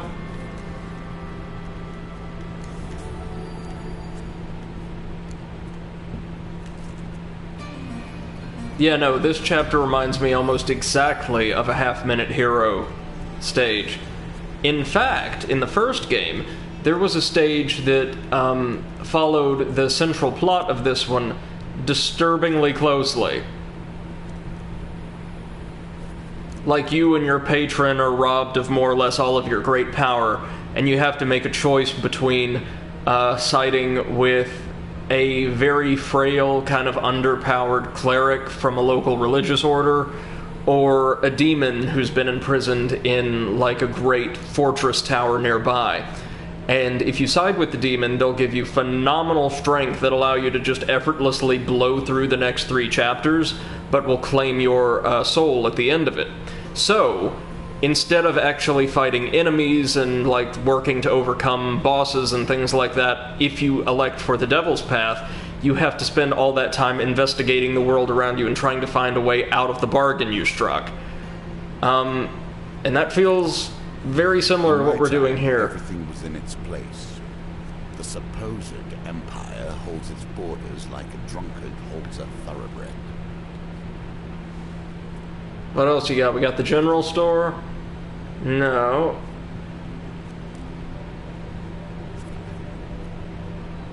Oh, so she'll only take you to places that you have not been before. Reward, at least in potential. Or uncovered cards, I should say. Sorry, one more time, undiscovered cards. You approach a weapon merchant's carriage, tucked away in the shadiest part of town. As you take a seat opposite the merchant, Esmeralda, you notice a fearsome weapon on display.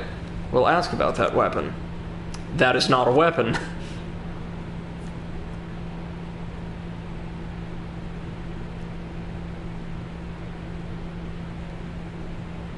What else do you have?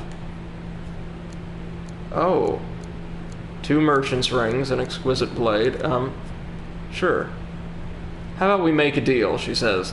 The bells on her robe tinkle as she leads you to the door, pressing the equipment into your arms. In a few moments, soldiers are going to storm through and raid my respectable establishment. You take this for free, and I run. Sure.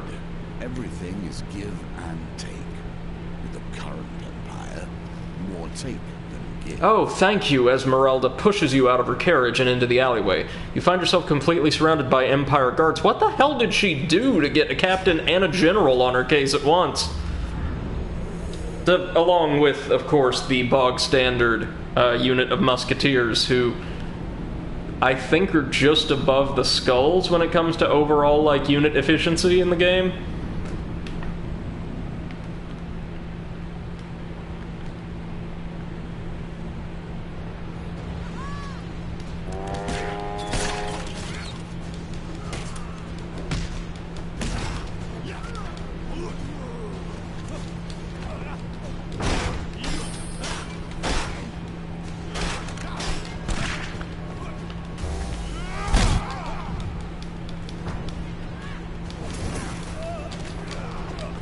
Moreover, what kind of empire sends its military leaders like generals to track down thefts? Unless, like, all of these goods were stolen directly from the military, which, I mean, I guess that's a possibility. Given how competent the Empire's proven to be, I wouldn't rule it out. Oh!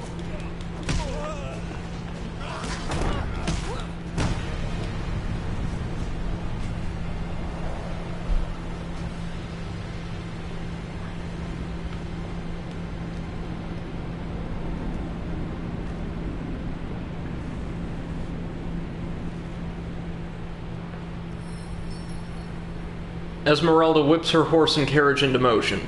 She waves at you as she escapes. Tell Malaclypse I said hello. You scavenge what you can from the dead. And get another token.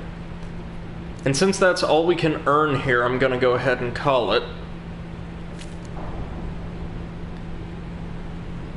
Taking what we can.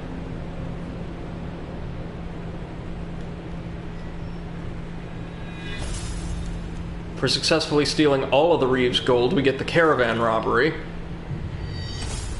And for taking the heat for Esmeralda the Merchant, Merchant's Favor, a new platinum card. That's what we want to see.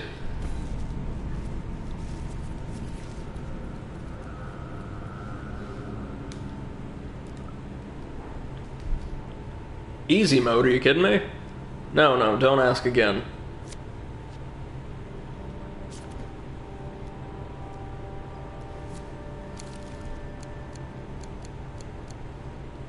So we don't need pickpocket, we don't need the illicit trade, caravan robbery.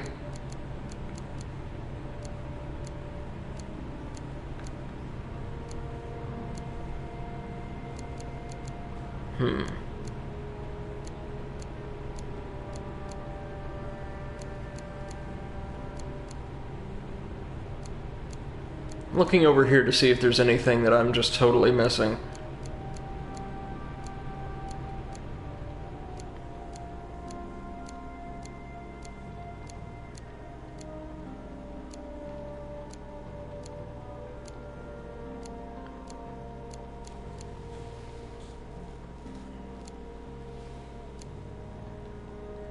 Wouldn't you love it if this could just, like, throw us straight on top of Estrella's stockade and that would be the end of it?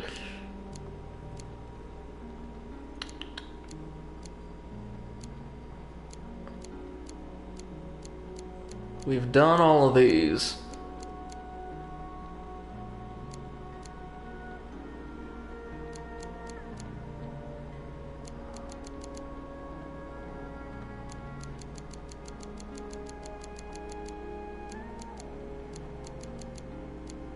Anything in particular we might want to check out?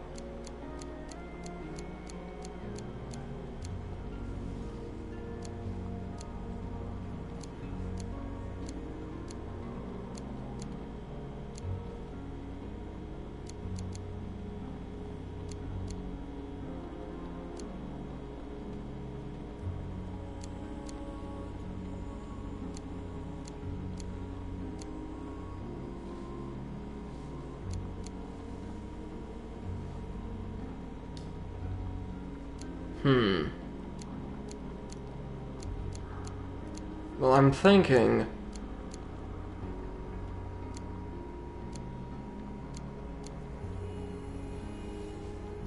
failing any of these just being brilliant, since that's not going to help. We'll throw in the Soothsayer and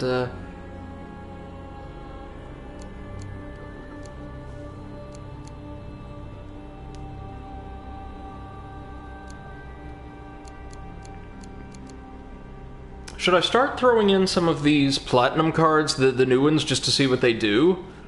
Or should we keep playing around with our regular cards for now?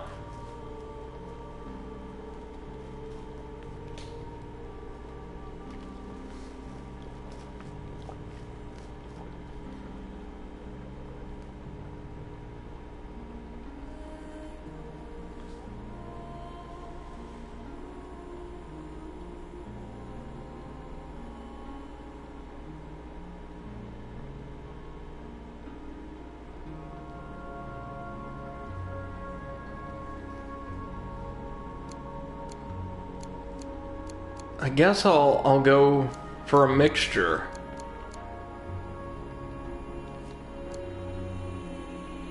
I gain life and or food.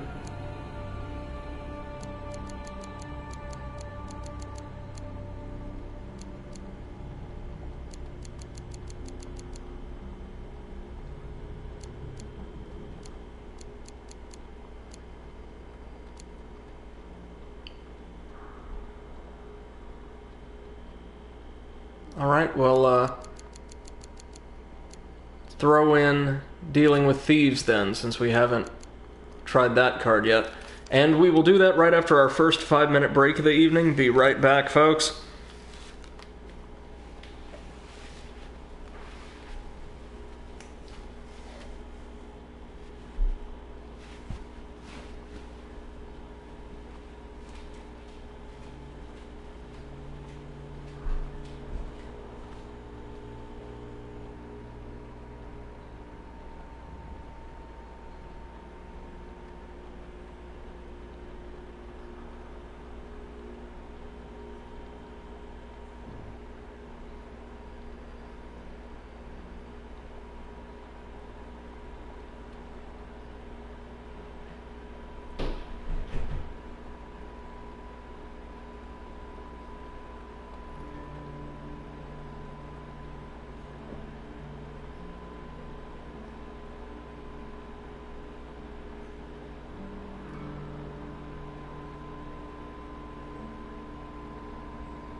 Alright, and we're back. Let's see what we're dealing with this go-around. I know we're continuing the thief quest line. Thank you, MC2M. I appreciate it, man.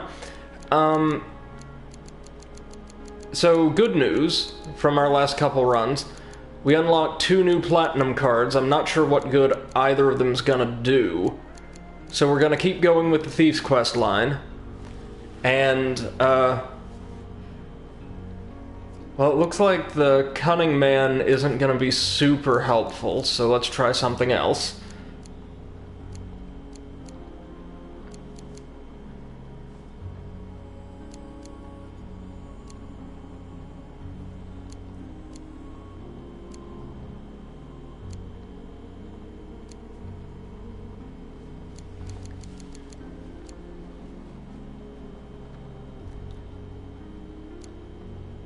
I don't know, I'm just thinking, how on earth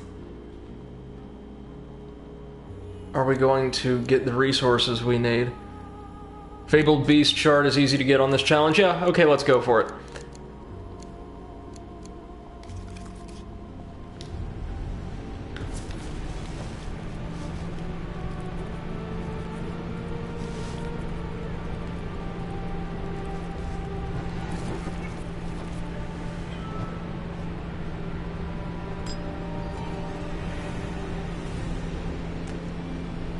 Like, I feel like, realistically, just 1 or 2 pieces of the puzzle are missing here. Hunting for food, I understand, but for sport.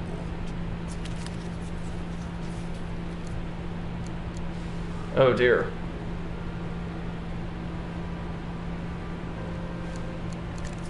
There it is.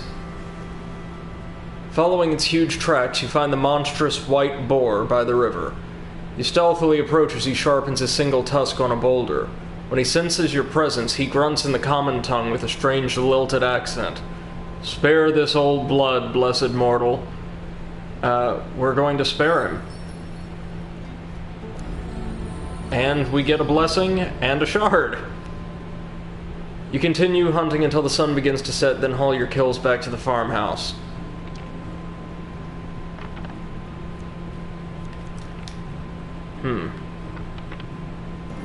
And we made it. Just on. Of course, it had to start with the card I just mentioned, MC2M says. Yeah, and somehow, despite not having any of our game breakers, we managed to get the shard and the reward. A share of the harvest, sure. Great.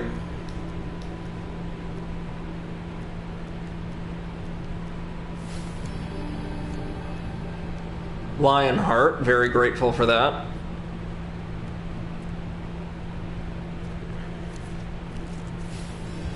Dealing with thieves. I can only think this will end poorly for both of us. Against your better judgment, you decide to appeal to the Thieves Guild for their patronage to help fund the journey ahead. Oh no.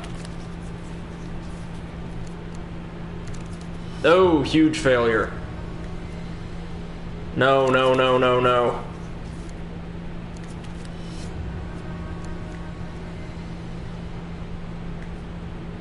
Well, that's great.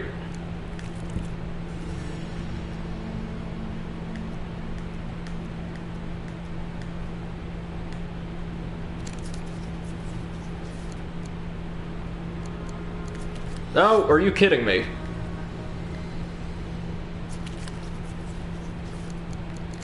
There we go.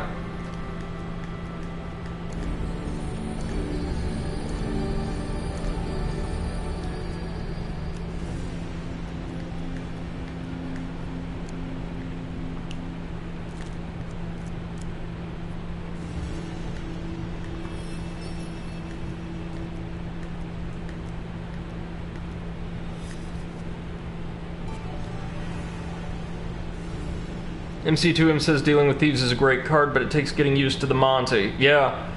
I take it just gives you a phenomenal amount of gold if you manage to get it right.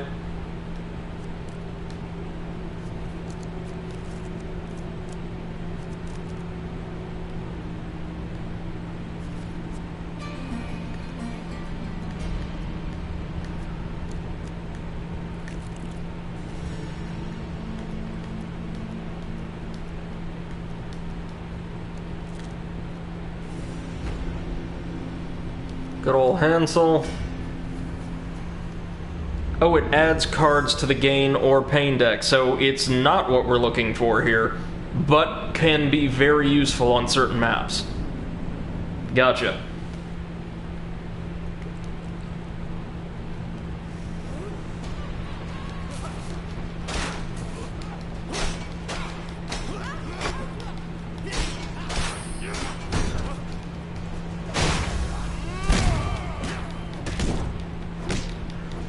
You know, just judging based off the environments we always find them in, I have a feeling the Empire's soldiers are so, kind of frail and disorganized because they're all drunk 24/7.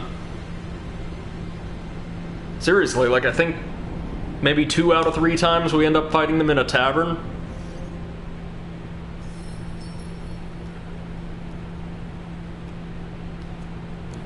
Imperial armor. Very good.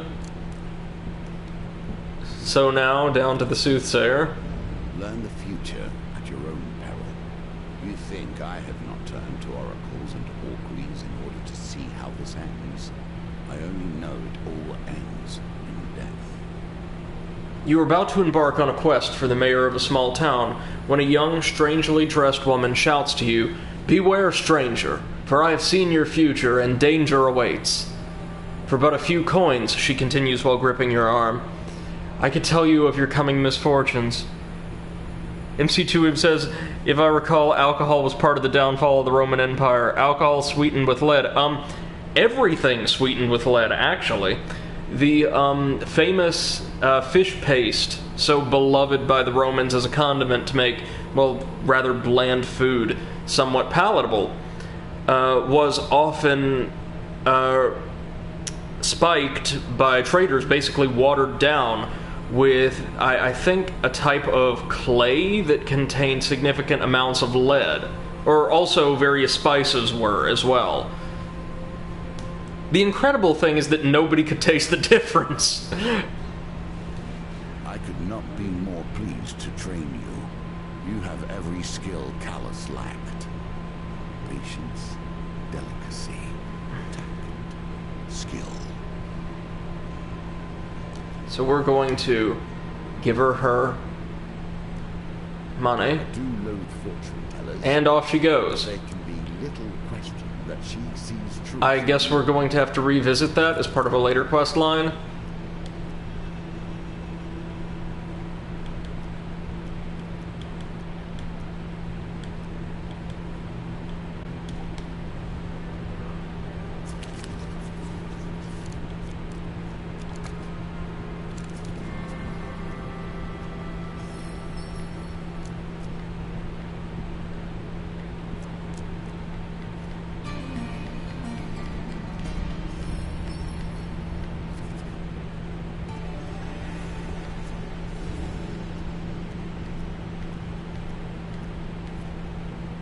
So if I do this right, is like a favorable outcome still going to rely on a series of incredibly lucky card placements on the map? Or does that not really matter?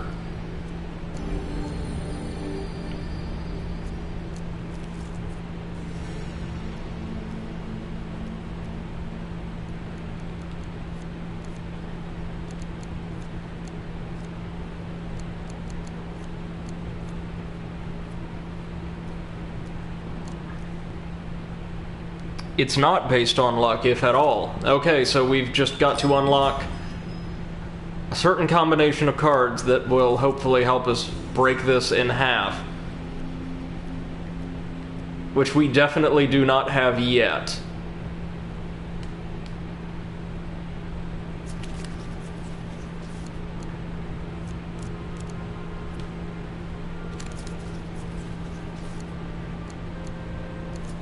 Oh, man.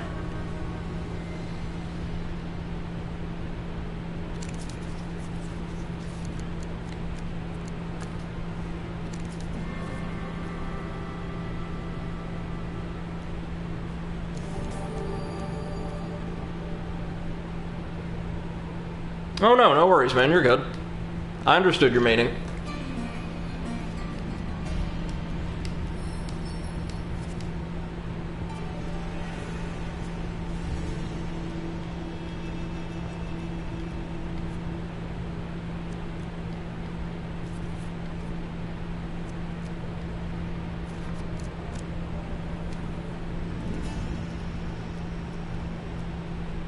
get some food. The soothsayer didn't do anything useful, so that's probably not going to help. Here we go. The usurper put up the illusion of honor.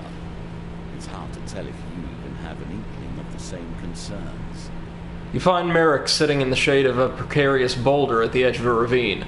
Just in time, he says, standing up and dusting off his hands. A procession of trade caravans and carriages makes its way to the great city, carrying wares from distant lands. You crawl to the edge of the ravine and peer over the crest. Time to ambush. I'm not normally one to create a scene, but time is of the essence. You must find the caravan of a particular cartographer, Merrick explains. Among his possessions is a map of the Great Sands. Find it for me. If you happen upon anything else of value, you can keep it, but just bring me that map.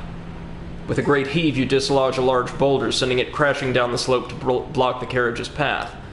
The driver of the first carriage sounds an alarm, blowing a great horn in an attempt to notify any patrolling Empire guards, and the sound echoes through the gorge. With the rest of the procession in disarray, you quickly descend into the valley and approach the first caravan.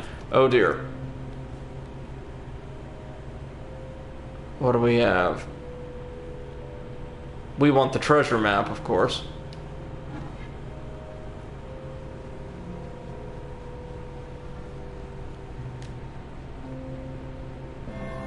I'll take that, though. Excellent. A wise decision. We get it, and we'll try again. I'm not a vain man. You must appreciate that this game, has been my focus for more years. There we go. Than I can count. I have a certain pride regarding its twists and turns. Amidst the chaos, you find the wagon that Merrick had described. As the cartographer attempts to temper the horses, you sneak aboard and rifle through his papers and parchments. Tucked under a bottle of ale and a glittering silver ornament, you find it. The map of the Great Sands. We'll take one more.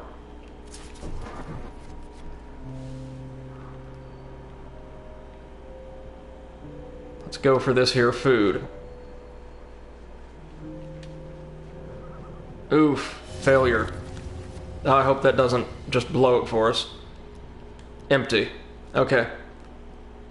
Do we already have enough for the token? Like, as long as we get the map, are we good to go?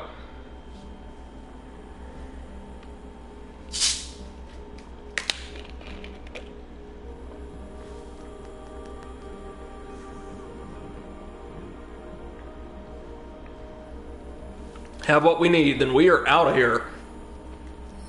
The merchant's still reeling from the shock of your ambush, and with Imperial soldiers fast approaching, you make your escape. But if I hit a combat, I lose everything. That's what I imagined. Away from the chaos, you check your spoils before continuing on your journey. Health gets topped off, and we find Merrick waiting where we left him. His eyes grow wild at the sight of the map, and with a flourish, it disappears beneath his cloak. Tell no one of this, he says with a smile. Meet me at the edge of the sands in 3 nights' time.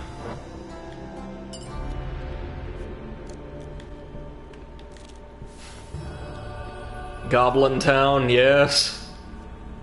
Love me some Goblin Town.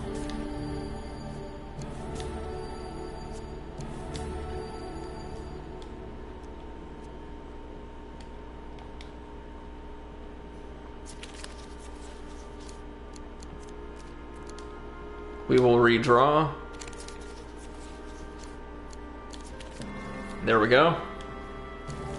Enough food to hold us through these other encounters. Oh no, that's it. The spyglass isn't here. Okay. In that case, we shall forfeit.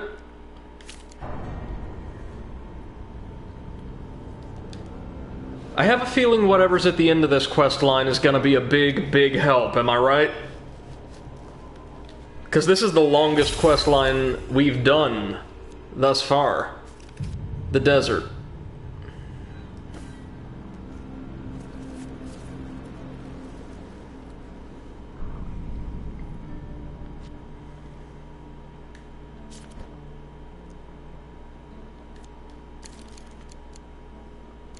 Don't need that. It's definitely going to be the most profound of rewards. Good. Good. I'm down for it. I'm down for making some kind of, like, monumental progress tonight, and we have, in a way.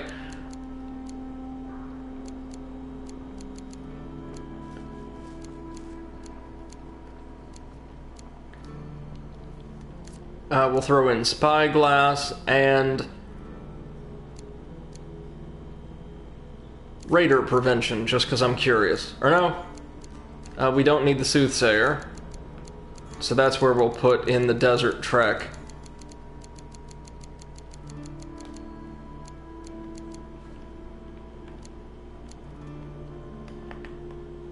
Oh, there we go.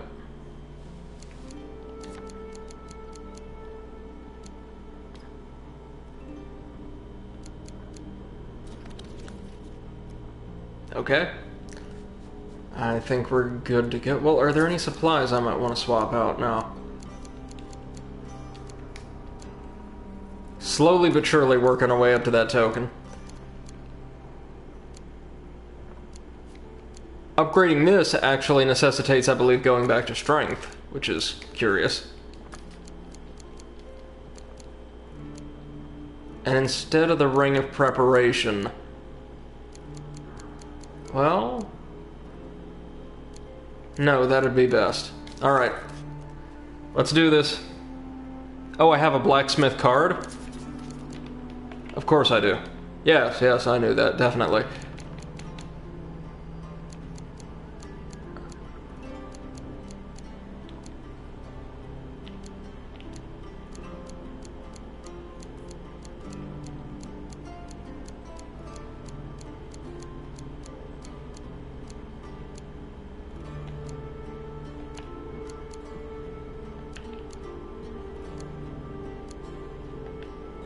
Well, it's somewhere around here.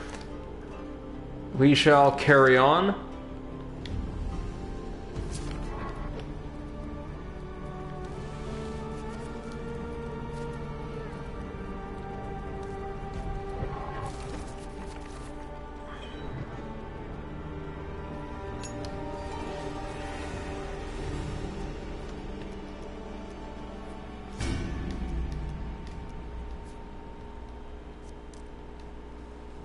Let's see what we can do. Not the best place to find this. Of course, that's the core of the question, isn't it? Merrick relaxes aback one of the two camels resting under a grove of palms. A dry heat blows from the west. Climb aboard and lead the way, he says, tossing you the map. Sorry for taking it before, but you really can't be too trusting of people these days.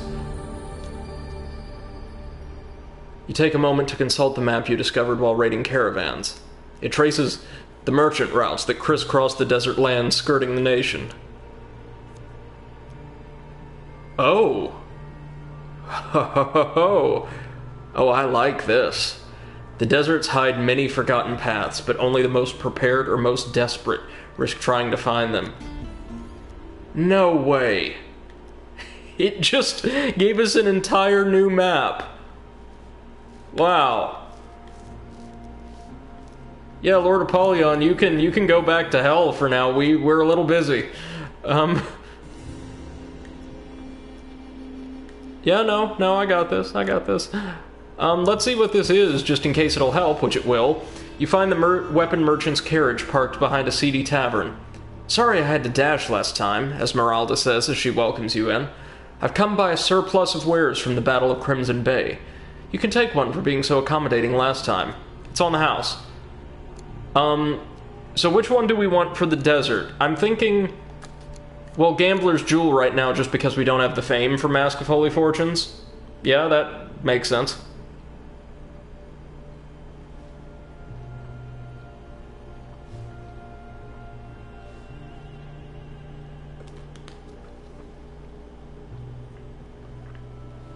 Let's do it.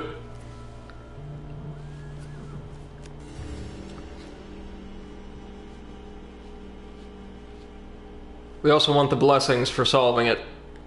Alright. Desert crossing. Into the emptiness. Following the vague notes scrawled on your map, you journey through the desert. Make time while you may. You see how the game Oh. changes, how its pieces move around.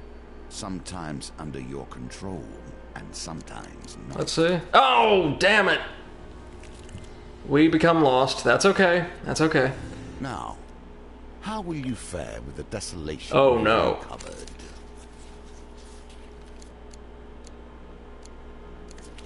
There we go. Oh, no. Oh, no. The endless wastes have their own way of focusing the mind. We begin to notice the more subtle nuances. Keep on getting lost.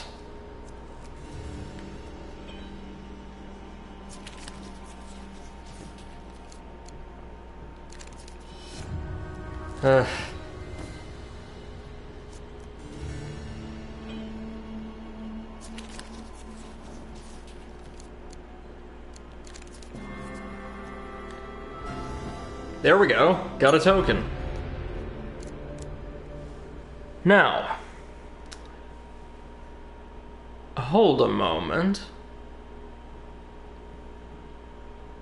Dear friends, did we just solve the puzzle? No, look, save for, like, definite story encounters, this thing, the Desert Trek, completely covers the entire board in these Desert Crossing tiles. Now, if we were to draw this and use it on the the final map of this chapter, that would provide us a bridge directly to the stockade where Astrea is being held, without us needing to consult Lord Apollyon or play his game. Yeah. Yeah, and this is the first card we've seen that does this. That's really good. That's amazing, actually. We're definitely going to want to see where this quest line goes, of course, but I'm quite pleased with where we are for now. Too late to plan better. I think we might have found the answer, folks. I think we might have found the answer.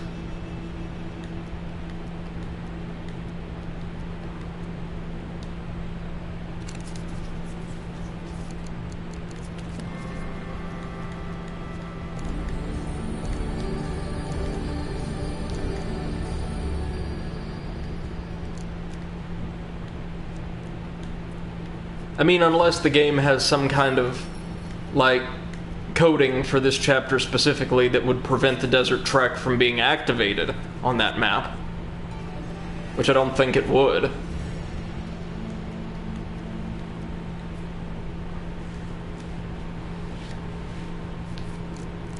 And in good old Brady the Overanalyst fashion, of course, we solve the Desert Trek quest by just kind of getting tossed around until finally we land on some desert tomb tile. Not gonna complain, not gonna complain at all. Luck, thank you. And anything you got. Deft Eye. That's nice.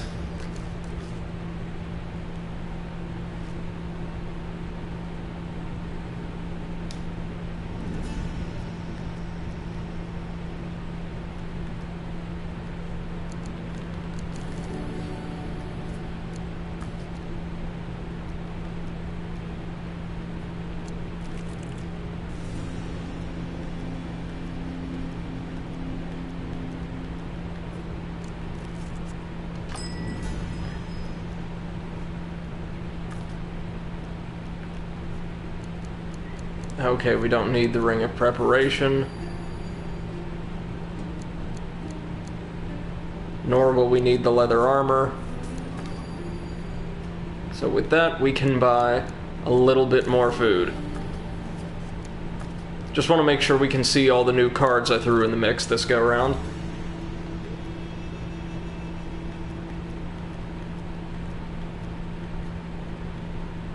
So I'm actually getting the sense that whether or not we accept Apollyon's first few gambits has absolutely nothing to do with the outcome of the chapter.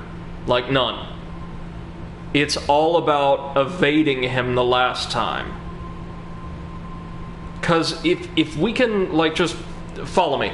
If we can find the Desert Trek card on the last map and free Theophilus and use the desert then, along with all of the little gambit breaking tools we'll have at that point in the game, to just cross the desert and reach the stockade, take the big hit, like 50% of our health and the like.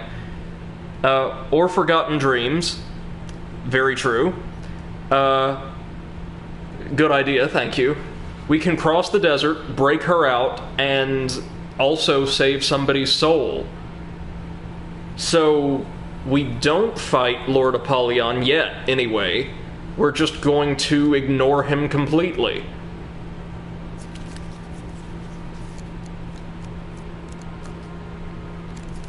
My god. Well, thank you so much to Resident Expert MC2M for pitching in and kind of gently prodding me along this path. We may not be completely there yet, but I'm just blown away with what we've discovered. I had no idea you'd find a random, like, just a random encounter card that completely converts the map. I know back in Hand of Fate 1, some of the DLC quest lines, I think the Goblin King's Halls and the Hunt for the White Minotaur would replace specific encounters already on the map or place one additional encounter at a time, but nothing that completely replaces or covers the entire table. That's amazing. Yeah, this is definitely like Half Minute Hero. Something else I might stream for you guys if there's interest in it. I finally ordered the last real piece of kit I'll need to stream from just about anything I have, as far as like consoles or tech go. I've got a pretty decent capture card on the way in the post, so I'll be able to stream Twitch. Listen to me, Twitch. This is Twitch. Switch games. There we go. And I'm going to figure out the optimal way to stream directly from Steam on my PC.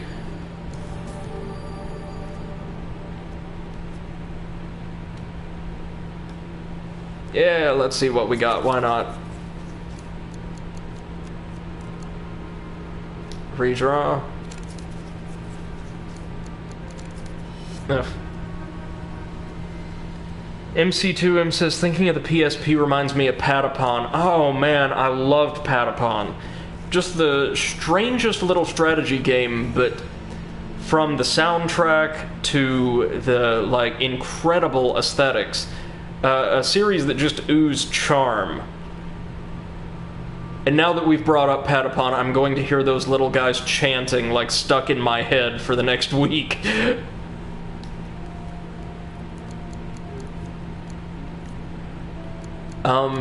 No, when I had a PSP, and during that brief, like, few-year span where the PSP actually received games and support, a lot of really good titles came out for it.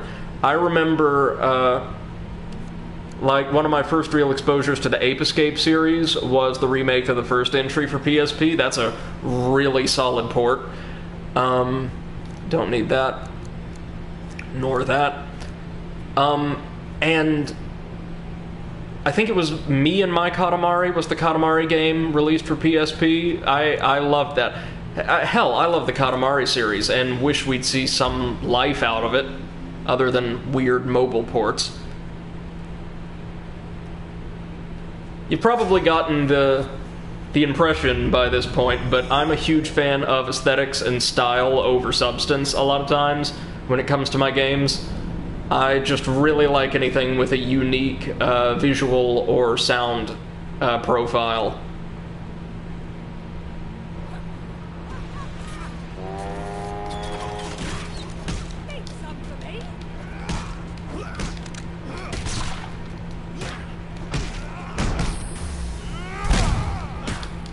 Is the Empire gonna have any generals left by the time we're done?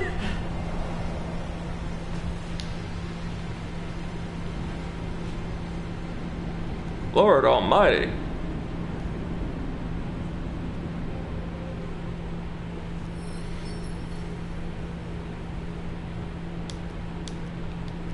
What you got for us, Hansel? Thank you very much.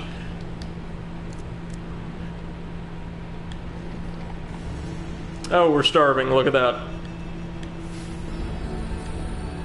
No matter, Apollyon heals us. Eee!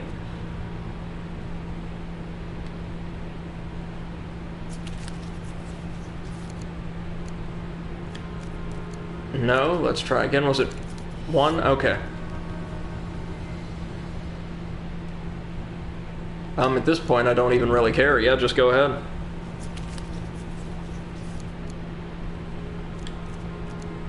Redraw. I see we got some new faces dropping by in chat, or new faces at least in the audience, so a good evening to everyone. I hope you've all had a very, very pleasant, relaxing day so far, and welcome to the stream. Glad to have you.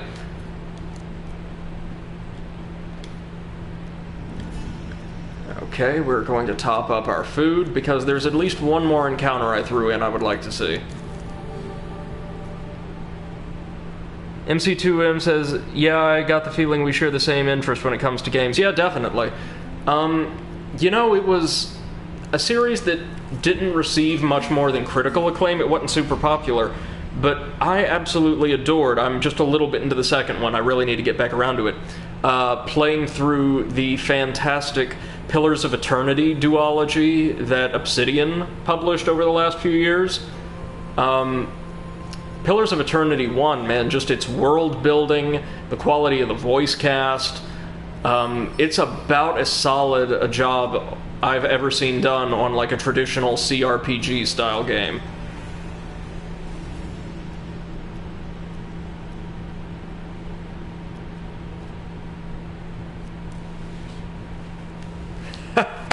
I'm so psyched. I think I know how to do this now. Raider prevention. Is placed upon them. Can you hold that power back, or will it fall with you? A peasant approaches you and says, "Great warrior, our village has become a regular target for the northern raiders. They've set up camp near our village. There's no need to kill them all. If you incite enough fear, they'll leave us alone. We have little to offer, but I'm sure we can find something to give you for your troubles." Yeah, sure, I'm down to fight somebody who isn't an Imperial Musketeer. MC2M says, I was highly disappointed by my first steps into Pillars of Eternity. I came around to it after. Yeah, I get the sense, and granted, I didn't play a lot of CRPGs like growing up. I wasn't, I think my first experience with a Baldur's Gate game was when I was maybe 16. But I get the sense that as those games go, Pillars of Eternity has a very slow and kind of inauspicious start.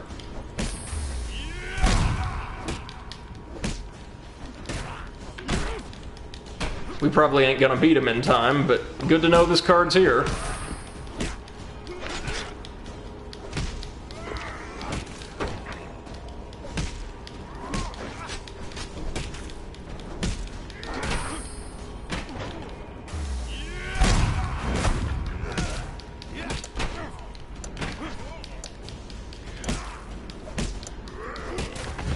So I'm fully expecting, by the end of this game, there to be this phenomenal roll call of all the allies we've met that aren't Imperial aligned, helping us essentially lay siege to the capital over the last couple of chapters, and I'm looking forward to that.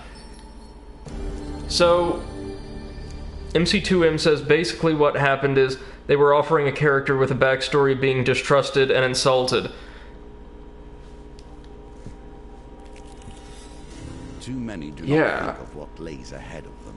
After an eternity in a timeless void, I do not have this luxury. The stars shine bright on this cold, frosty night.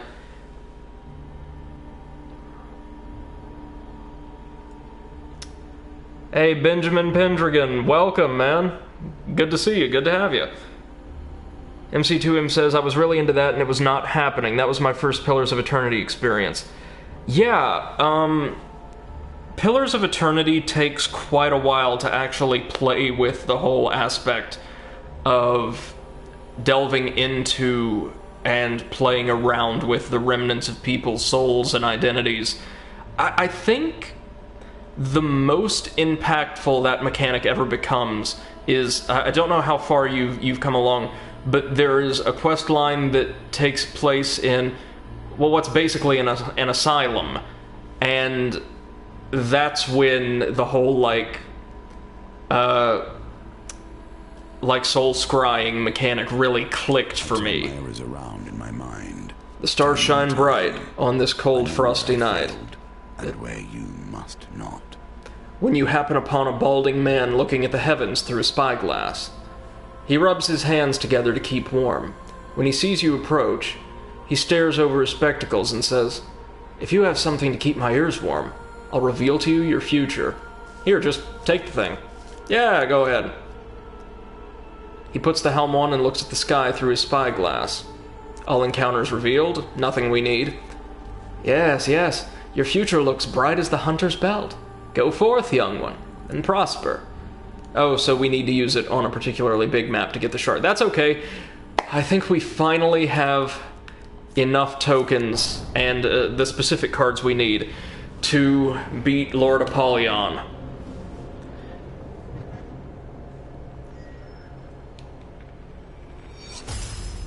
For crossing the desert, we unlock the Cave of Wonders, from Aladdin, I suppose.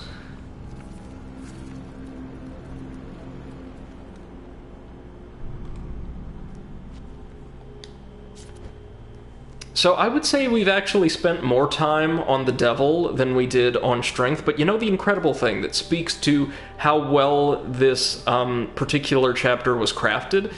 It hasn't frustrated me nearly as much as friggin' Bargain Basement Shrek. Like, nowhere near. I've actually, as you predicted, MC2M, really been enjoying this. Okay. We're keeping that. We're tossing that and that. And in their place, we are putting in the Cave of Wonders. And we're putting in... Where is it? Where is it? Benjamin Pendragon says, "What would you say are the implications for indigenous epistemology of Pillars of Eternity?" Funny you should ask, actually. One of the main player character, I shouldn't say player character, but one of the party members added in to the game through a pretty expansive DLC campaign is a member of an indigenous society from basically a weird cultural mishmash of the Great Plains in Mesoamerica that was completely destroyed by another civilization local to the area. And his entire quest line is about finding a way to take the knowledge and the traditions of his people, and specifically of his trade, this like weird esoteric order that he belonged to, and find relevance for them in a world where his people don't really exist as an independent force anymore. So, I know you said that as a joke, but it actually has some relevance to the game. Okay. Are we set to finally get rid of this chapter once and for all? Like, MC2M, is there anything I need to do that I am totally neglecting? Like, any cards we unlocked that would be a huge help in making sure that Desert Trek recurs when we need it to, that I've just forgotten?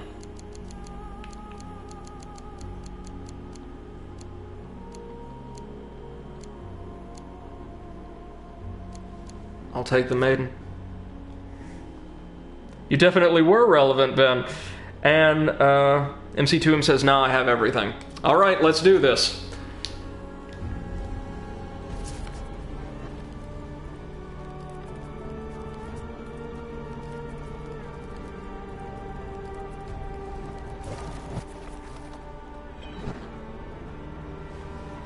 So, Pendragon, I think you've told me, like, off-stream before, that you played the first Hand of Fate a bit. Are you familiar with this one at all?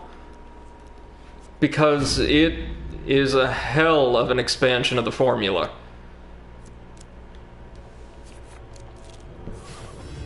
The Maiden, right off the bat, very good. I will ask for I'll ask for gold, actually, because we want more money. We want much more money so we can get more gear more quickly. Yeah, oh, the golden shield, perfect. We can sell that for a pretty penny. You're the literal devil, Apollyon. I'm not going to work with you if I don't have to. I have to for this particular map. Deft Eye, and anything you got. Steel Opener, eh.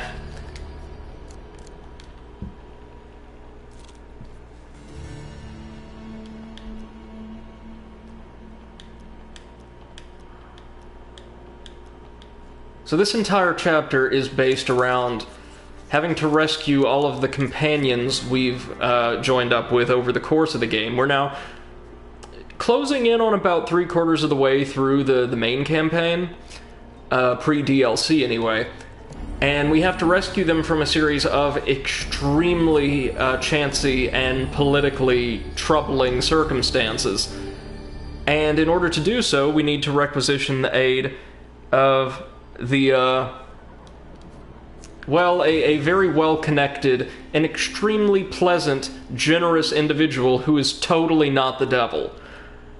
And the way this is supposed to end normally, we cooperate with one of the souls of the damned who's attempting to more or less escape from hell and this, like, minor devil's control to create a draft of redemption, which will allow us to beat the devil at his own game.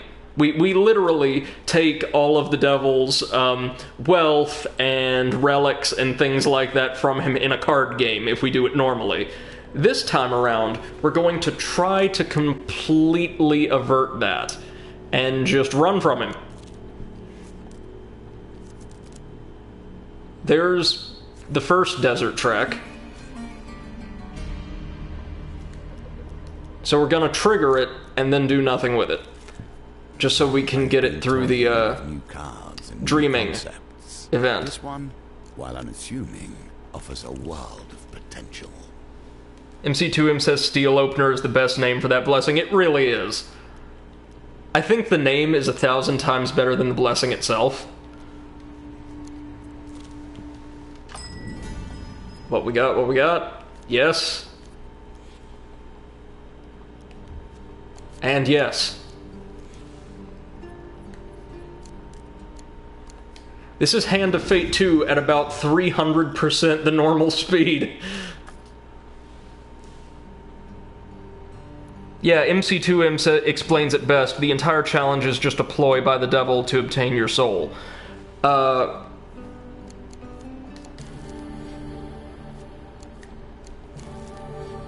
And I'm kinda disappointed we don't get occasion to fight him yet.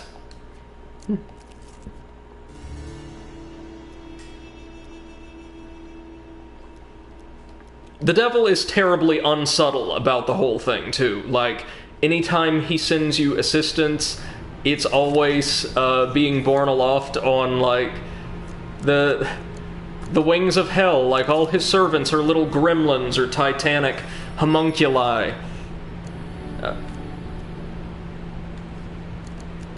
And he's trying to come off as so innocuous. Alright. That's another one down. Let's hope the dream card isn't in this map. If it is, we'll need to reload. But we're almost there. You see, because on the final map, the devil finally springs his trap and tries to take our soul. And so our normal options are to betray the demon who's been working with us to, like, redeem himself, essentially. Even though he's trying to steal the draft from us at the same time. Or, to... Oh wait, too late. Okay. Or to just let Apollyon, the devil, take us and lose through a non-conventional game over. There we go. I'll take that. Thank you very much. Gambling Hansel. Yeah, we'll beat up some Imperial soldiers. Good for that token. The poor, poor Empire.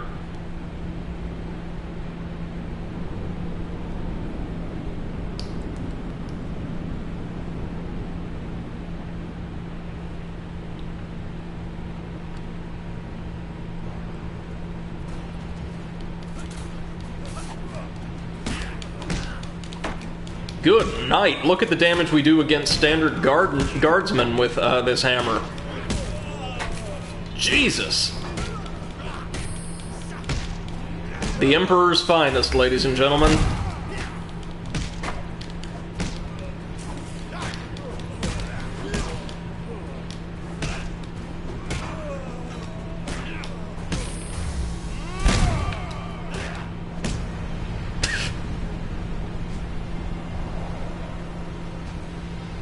Yeah, MC2M again explains this probably far better than I can extemporaneously.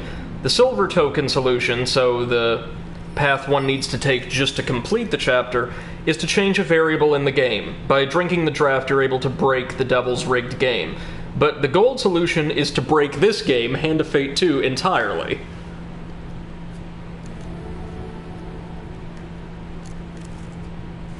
Good. Good. Yes, this is what we want.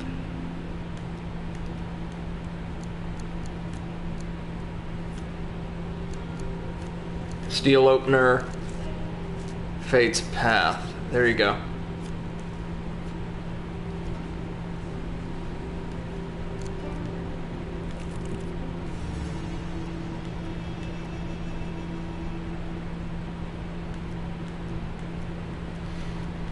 Oh no, please give us the money we need to pay the ransom you arranged for. Totally not the devil.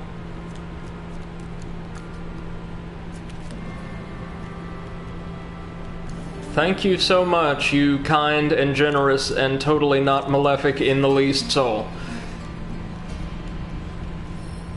Carrying on.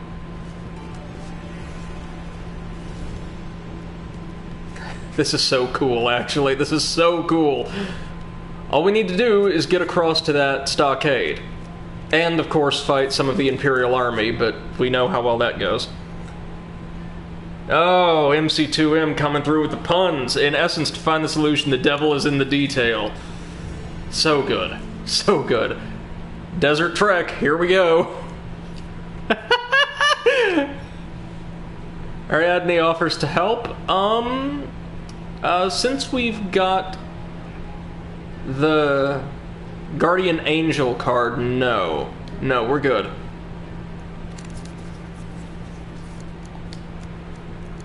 Ooh, no, we want to redraw that. That's... I'm thinking, oh, damn it, they really wanted Nemesis on us. That's okay. We'll try again. Ariadne offers to help. No, that would just be insulting now, wouldn't it? Yep, there we go. Now, let's not forget to help our friend Theo out first, though, eh?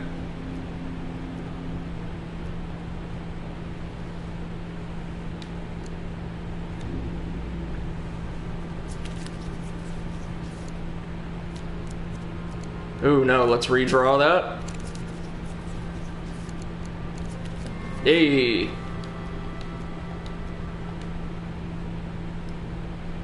Now we've got to keep him from just stealing the potion from us.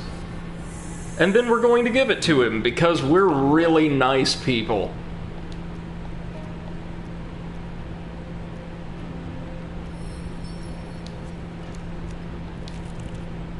Exploration is at the heart of what we do. We find there we go. Cherish the new, the fresh, and the unknown. Now let's buy an ass load of food. Sorry, for food. That's close enough. And see what else we have here, of course. Oh, the Cave of Wonders. Rare and fabulous. Also a cave of treachery and deceit. This hidden oasis was once the home of a great magician, Merrick explains. His secrets are said to be lost. but I'm sure they can be found. Your reward cannot be much further. The flickering light of your torch reveals rows of magical treasure as you enter the secret vault of a long-dead magician. This chamber is rumored to hold items of great power, Merrick explains. The ancient relics and ornaments shimmer quietly under a layer of dust. Take your pick. Oh, dear. The dialogue of the dealer about Desert Trek is also a hint about the solution for this? Yeah, I noticed that. It's interesting. There we go. Broke the game, baby. The item you selected glows with inner power as you pick it up. It's a horn. It's more beautiful than I'd ever imagined. Merrick grabs it hastily from you. This item will finally allow me to sway the guild. Oh, I'm sorry, my friend, he says, as he puts the artifact in his cloak. You were a great pupil, and you've played your part. But now you're only a loose end. Oh, we've been ambushed by a boss from, like, the 5th chapter. Whatever am I going to do in chapter 16?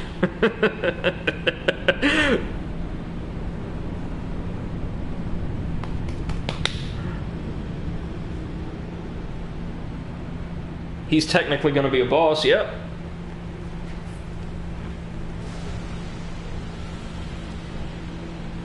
Merrick the Thief. The city breeds quick hands and hard hearts. Looks like with that particular shade of purple face mask, he's going for like a knockoff, like Marvel Comics Prowler look.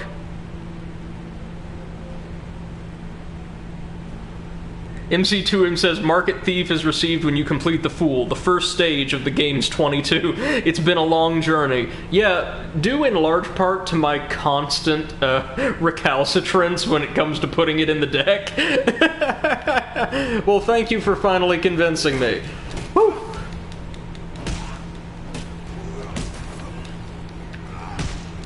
Merrick's been made a little bit tougher, therefore a little bit more climactic, thanks to that curse. Ouch.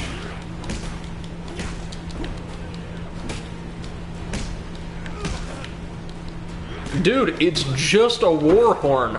I've got like 5 more powerful artifacts than that on my person right now.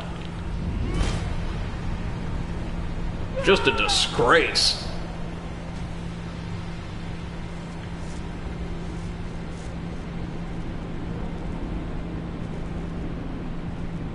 I also love how the Cave of Wonders is somehow the Pirate's Grotto from the first game, just repurposed hastily.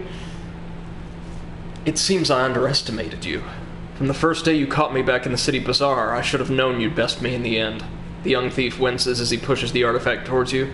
Take it. It's yours. And it's And a cloud of death. the Imperial General's, Arrow Rain ability. MC2M says, what if it is the same cave? Then that'd be really messed up, seeing as how this is supposedly in the middle of a desert, and that opened up to like a little secluded cove. Oh wait, what's over here? General store. Hey, food's a thing over here.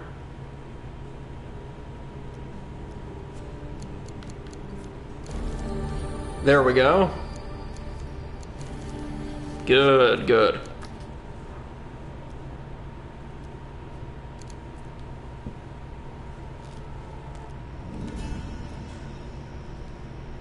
Trade, buy equipment. Oh, they're selling the Lionheart. Do we have... Yes, we do have stuff to sell.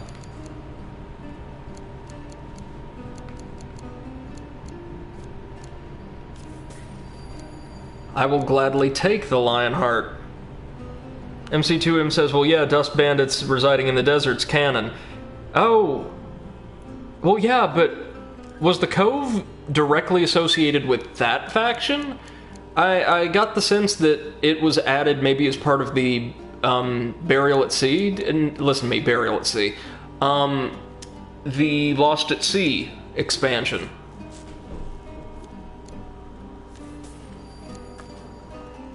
Alright.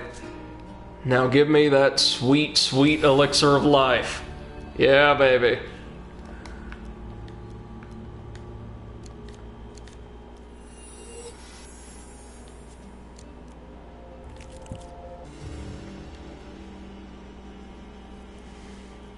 Nah, we got this.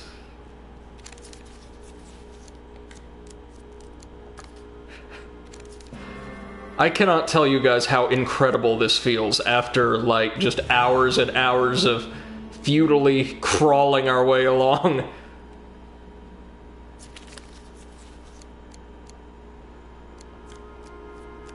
Oh, no, we will redraw. Oh, so close. So they throw us clear to the other side of the map, which is fine. Don't matter how long it's gonna take us to get there, as long as we get there. That's what we want.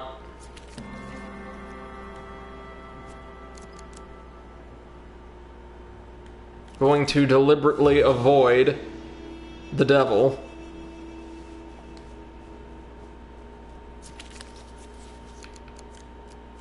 Nice and easy, both of those, that's good.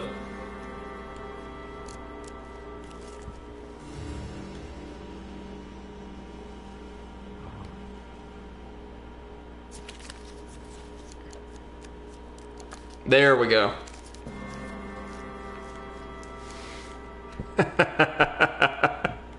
Man, this is incredible.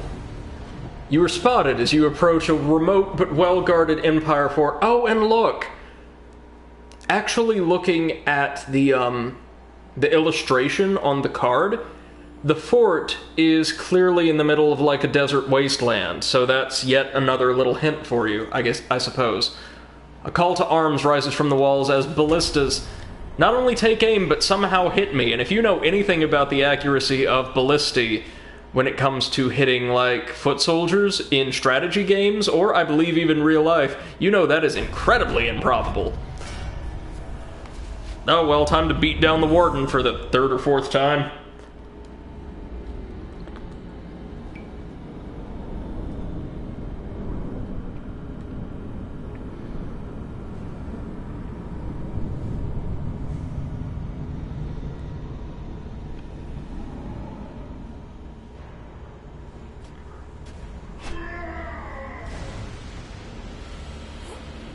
Alright, so first things first.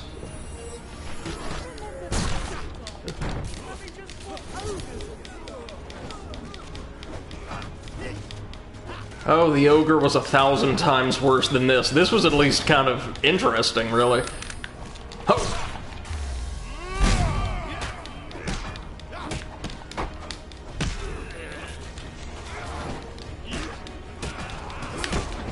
Do you think it's a little odd that we've got, like, kind of high Middle Ages looking spearmen and swordsmen mixed in with what are basically just British regulars?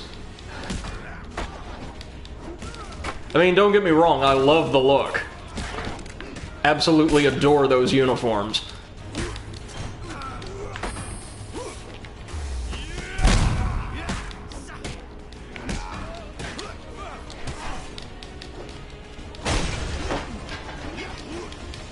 Yeah, MC2M says don't forget to hammer the shields for the token. I won't. Do I have to get them to raise their block first? Or, maybe. Yeah, I've got to stun them like that. Whoo! My bad. Oh, so she just took all of your armor right off, didn't she?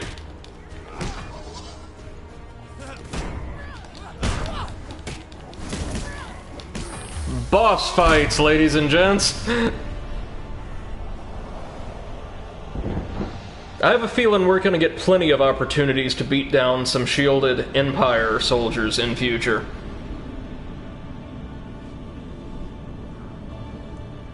MC2M says, congrats. Well, thank you. We locate Estrella.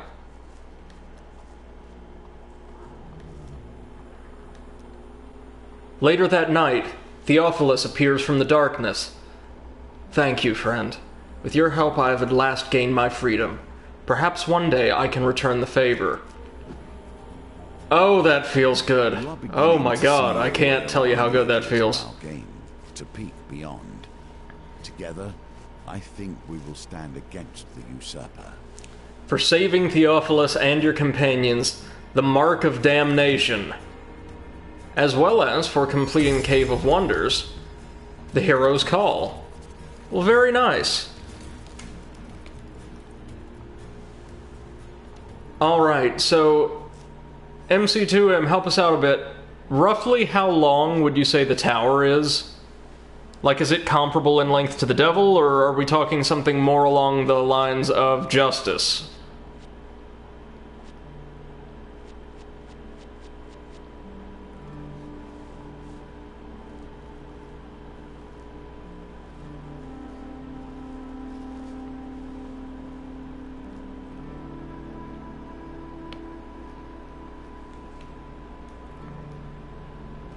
Hangman or Hermit is a good comparison, so it's comparatively short, right?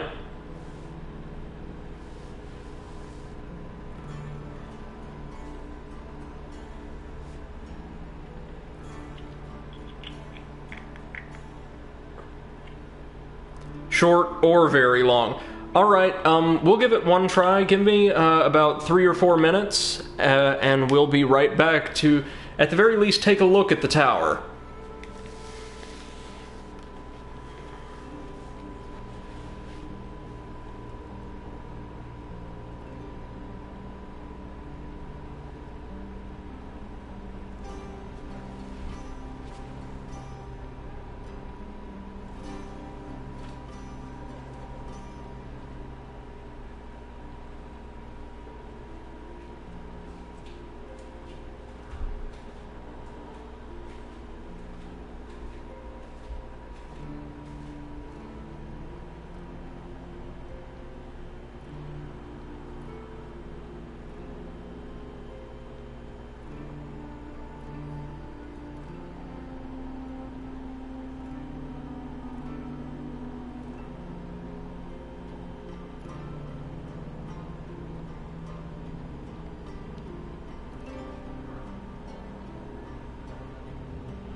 here we go.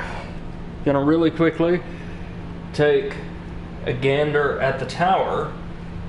Welcome back, thank you very much. We're gonna see what we've got here, and I can't promise, since like the devil took us so long, not without merit though. We got so many additional cards and cool little things here, there, and everywhere. But since it took us so long, we might like just check this one out and maybe get part of the way through and then suspend the campaign, because if there's one thing our resident expert has told me, folks, it's that we are in for a world of hurt tomorrow night. And I'm kind of already bracing myself for that. Now, we do have a deck that is way more dynamic, that has way more like trump cards in it than what we began with this evening. So in a way, the devil really did a whole lot to help prepare us for the star. But that's enough chatter. Let's see what's going down in the tower. We're still up north for this one. If you bring me word of the world outside, good. Let us see what the cards tell us of the time that precedes us. Oh, this is interesting. A sorceress is being besieged by Empire soldiers. Rumor has it she holds knowledge significant to the Emperor. Ascend the sorceress's tower, guarded by levels of traps and strange magic, to find the answers you seek. So fighting the Empire, no surprise there. That's probably going to be just kind of the way of the world from here on out. Lots of chance cards. Food. Okay. So we want Ariadne. We want food. We want the worker's hammer. And MC2M says Little Devil, Dwarven Haggler, and Mark of Damnation. Okay.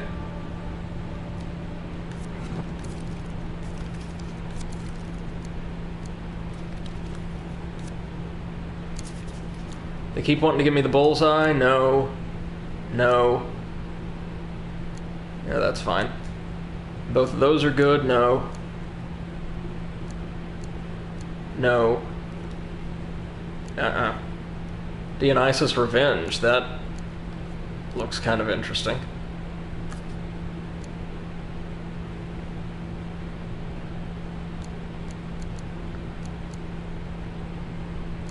Oh, bullseye is great in this? Okay.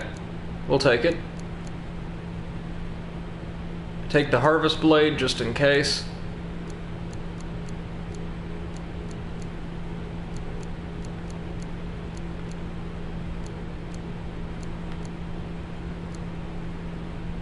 The Valiant Aegis.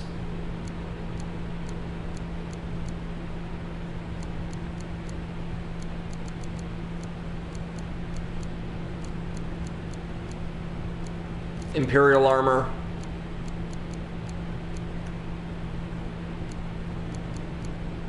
Mask of Holy Fortunes.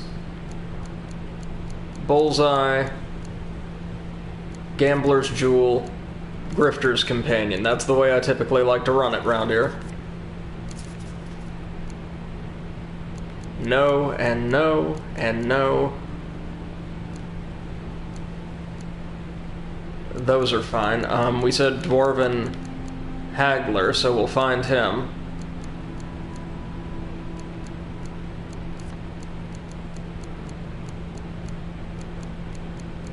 We get a platinum card, so what are we thinking? St. Tala's Day?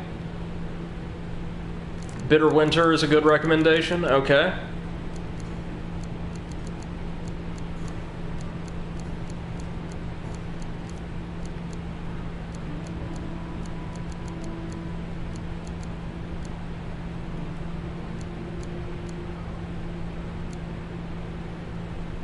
We'll throw in the Holy Relic,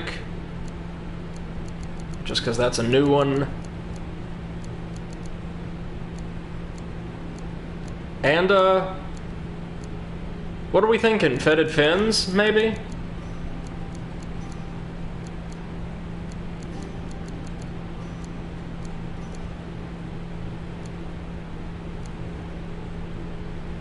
Fetid Fins, Raider Prevention? What Oh, Little Devil is in. No, we need Little Devil. Hold on. Going to get him.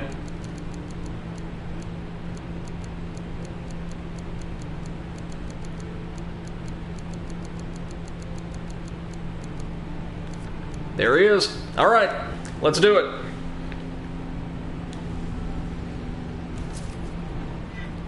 The blasted tower has been long the symbol of mankind's folly, of things coming to an end. We have not yet reached our conclusion, yet we creep closer with each step. Time to explore the Devil's Reward. Yet here they are transformed into an end of themselves. Here they become the entirety of our examination. An encampment of Empire soldiers surround the base of a colossal tower. With picks and hammers, they gradually chip at the black stone. An older soldier greets your approach. Captain Hardwick of the 6th Legion. What's your business here? Ask what his business is. Captain Hardwick is taken aback, then laughs. We were posted here to find a man who seeks to bring down the Empire. You're a man. Maybe it's you. They say the traitor is hidden in this tower, betrothed to the sorceress within. Of course, they didn't think to tell us the tower's a death trap. I've lost many good soldiers in there. Behind him, Hardwick's soldiers begin to throw chunks of tower wall at each other in jest. So, yeah, my headcanon is now the Imperial soldiers are drunk out of their minds round the clock. No clue. There's a door on the first landing that will not open unless you provide an offering of apples to the gargoyle statue. Moreover, it only permits one soul to pass through. All the men I've sent through the door have not returned. So we need 20 food. Okay, we'll request to enter the tower. I've sent far too many men up in that maker-forsaken tower, and they never return. So far as I'm concerned, you're welcome to it. I've sent word to the capital that this is a doggone accursed mission. Haven't heard back, of course, so Mervyn over there suggested we topple the tower with force. Behind Hardwick, a soldier hammers at the rock in a frenzy, a manic grin on his face. Mervyn loves breaking things. Okay. We'll, explore around the tower. Under The confused thief. The world fills with the untalented. Huh. St. Tala's Day, there we go.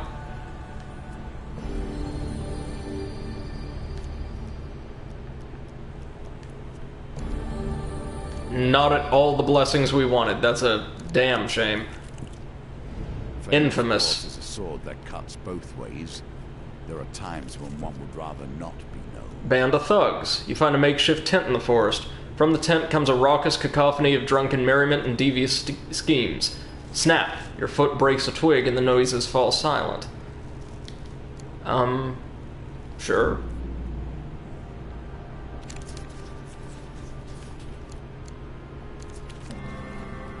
A pair of Empire soldiers poke their heads out of the tent and gasp at your presence. Kill him! Shrieks one, his mouth ringed with chocolate. The general can't know we're trading weapons for sweets again. What the hell is with these Imperials? Oh, MC2M says huge failure is the best result here? Whoopsie.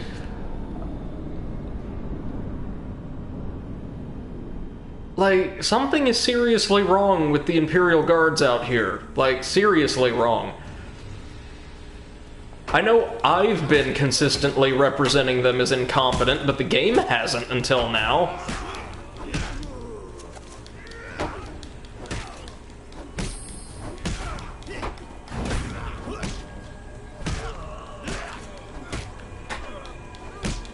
Come on, get that guard up. There you go.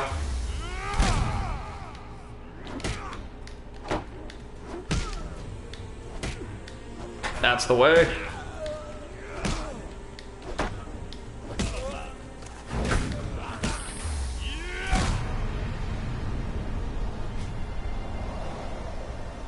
I will have to check and see what our new ring does.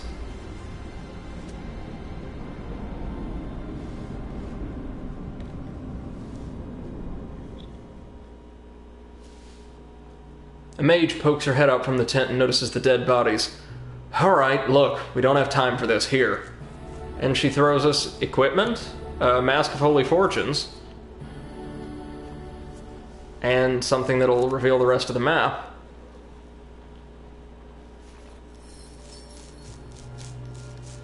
Okay. Weird. The blasted tower is the home of one who can answer your questions. I do not think she will appreciate you calling. The silver deer. We'll attempt to approach this weird glowing deer. Because that can only end well, right?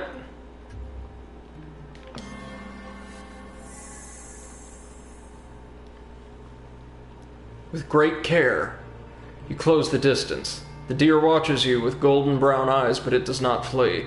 We'll try to pet it. The pendulum swings like a scythe, bearing hope or failure. There we go. The deer allows you to pet its warm speckled fur. The silver light surrounding the deer spreads up your arm until it engulfs you as well. You feel a strange sensation in your kneecaps and watch, stunned, as your coins become baked potatoes, and your rations turn to silver. Good. Very good.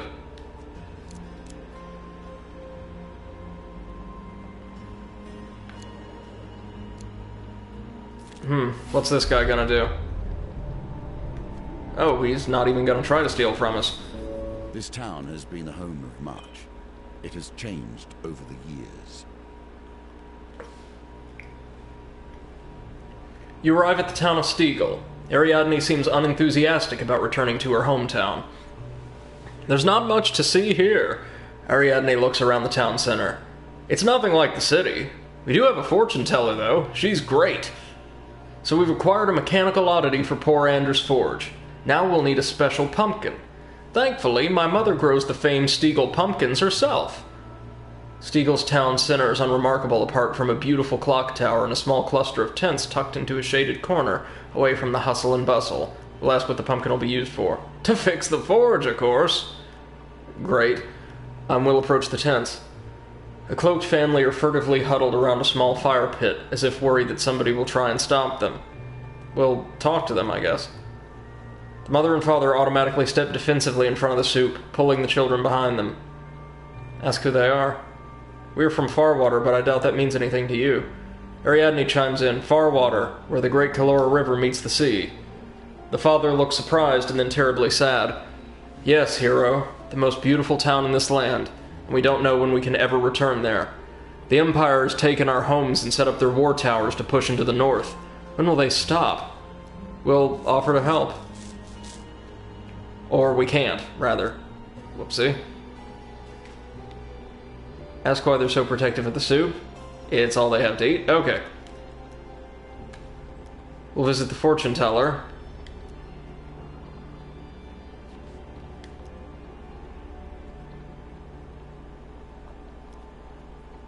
So this is all just flavor. Okay.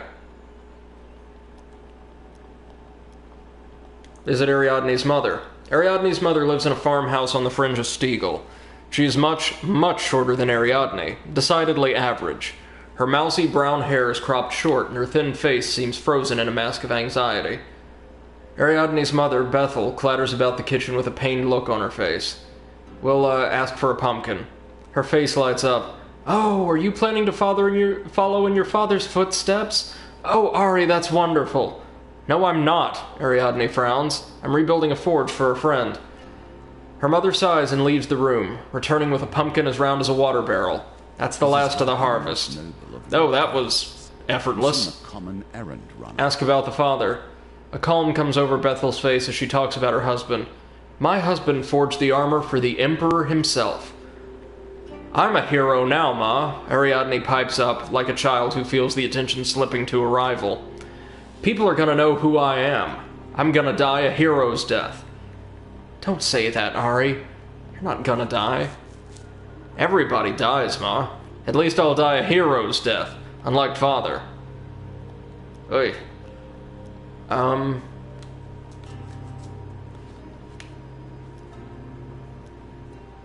don't know, should I, No, I'm not even gonna try to steal from the refugees, that's...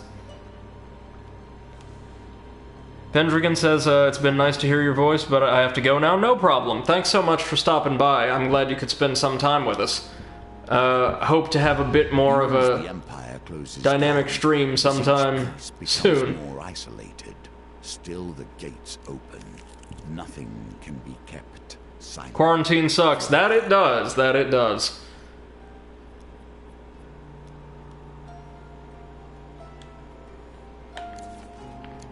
What does this do? Can summon a lost soul. Take care. You too.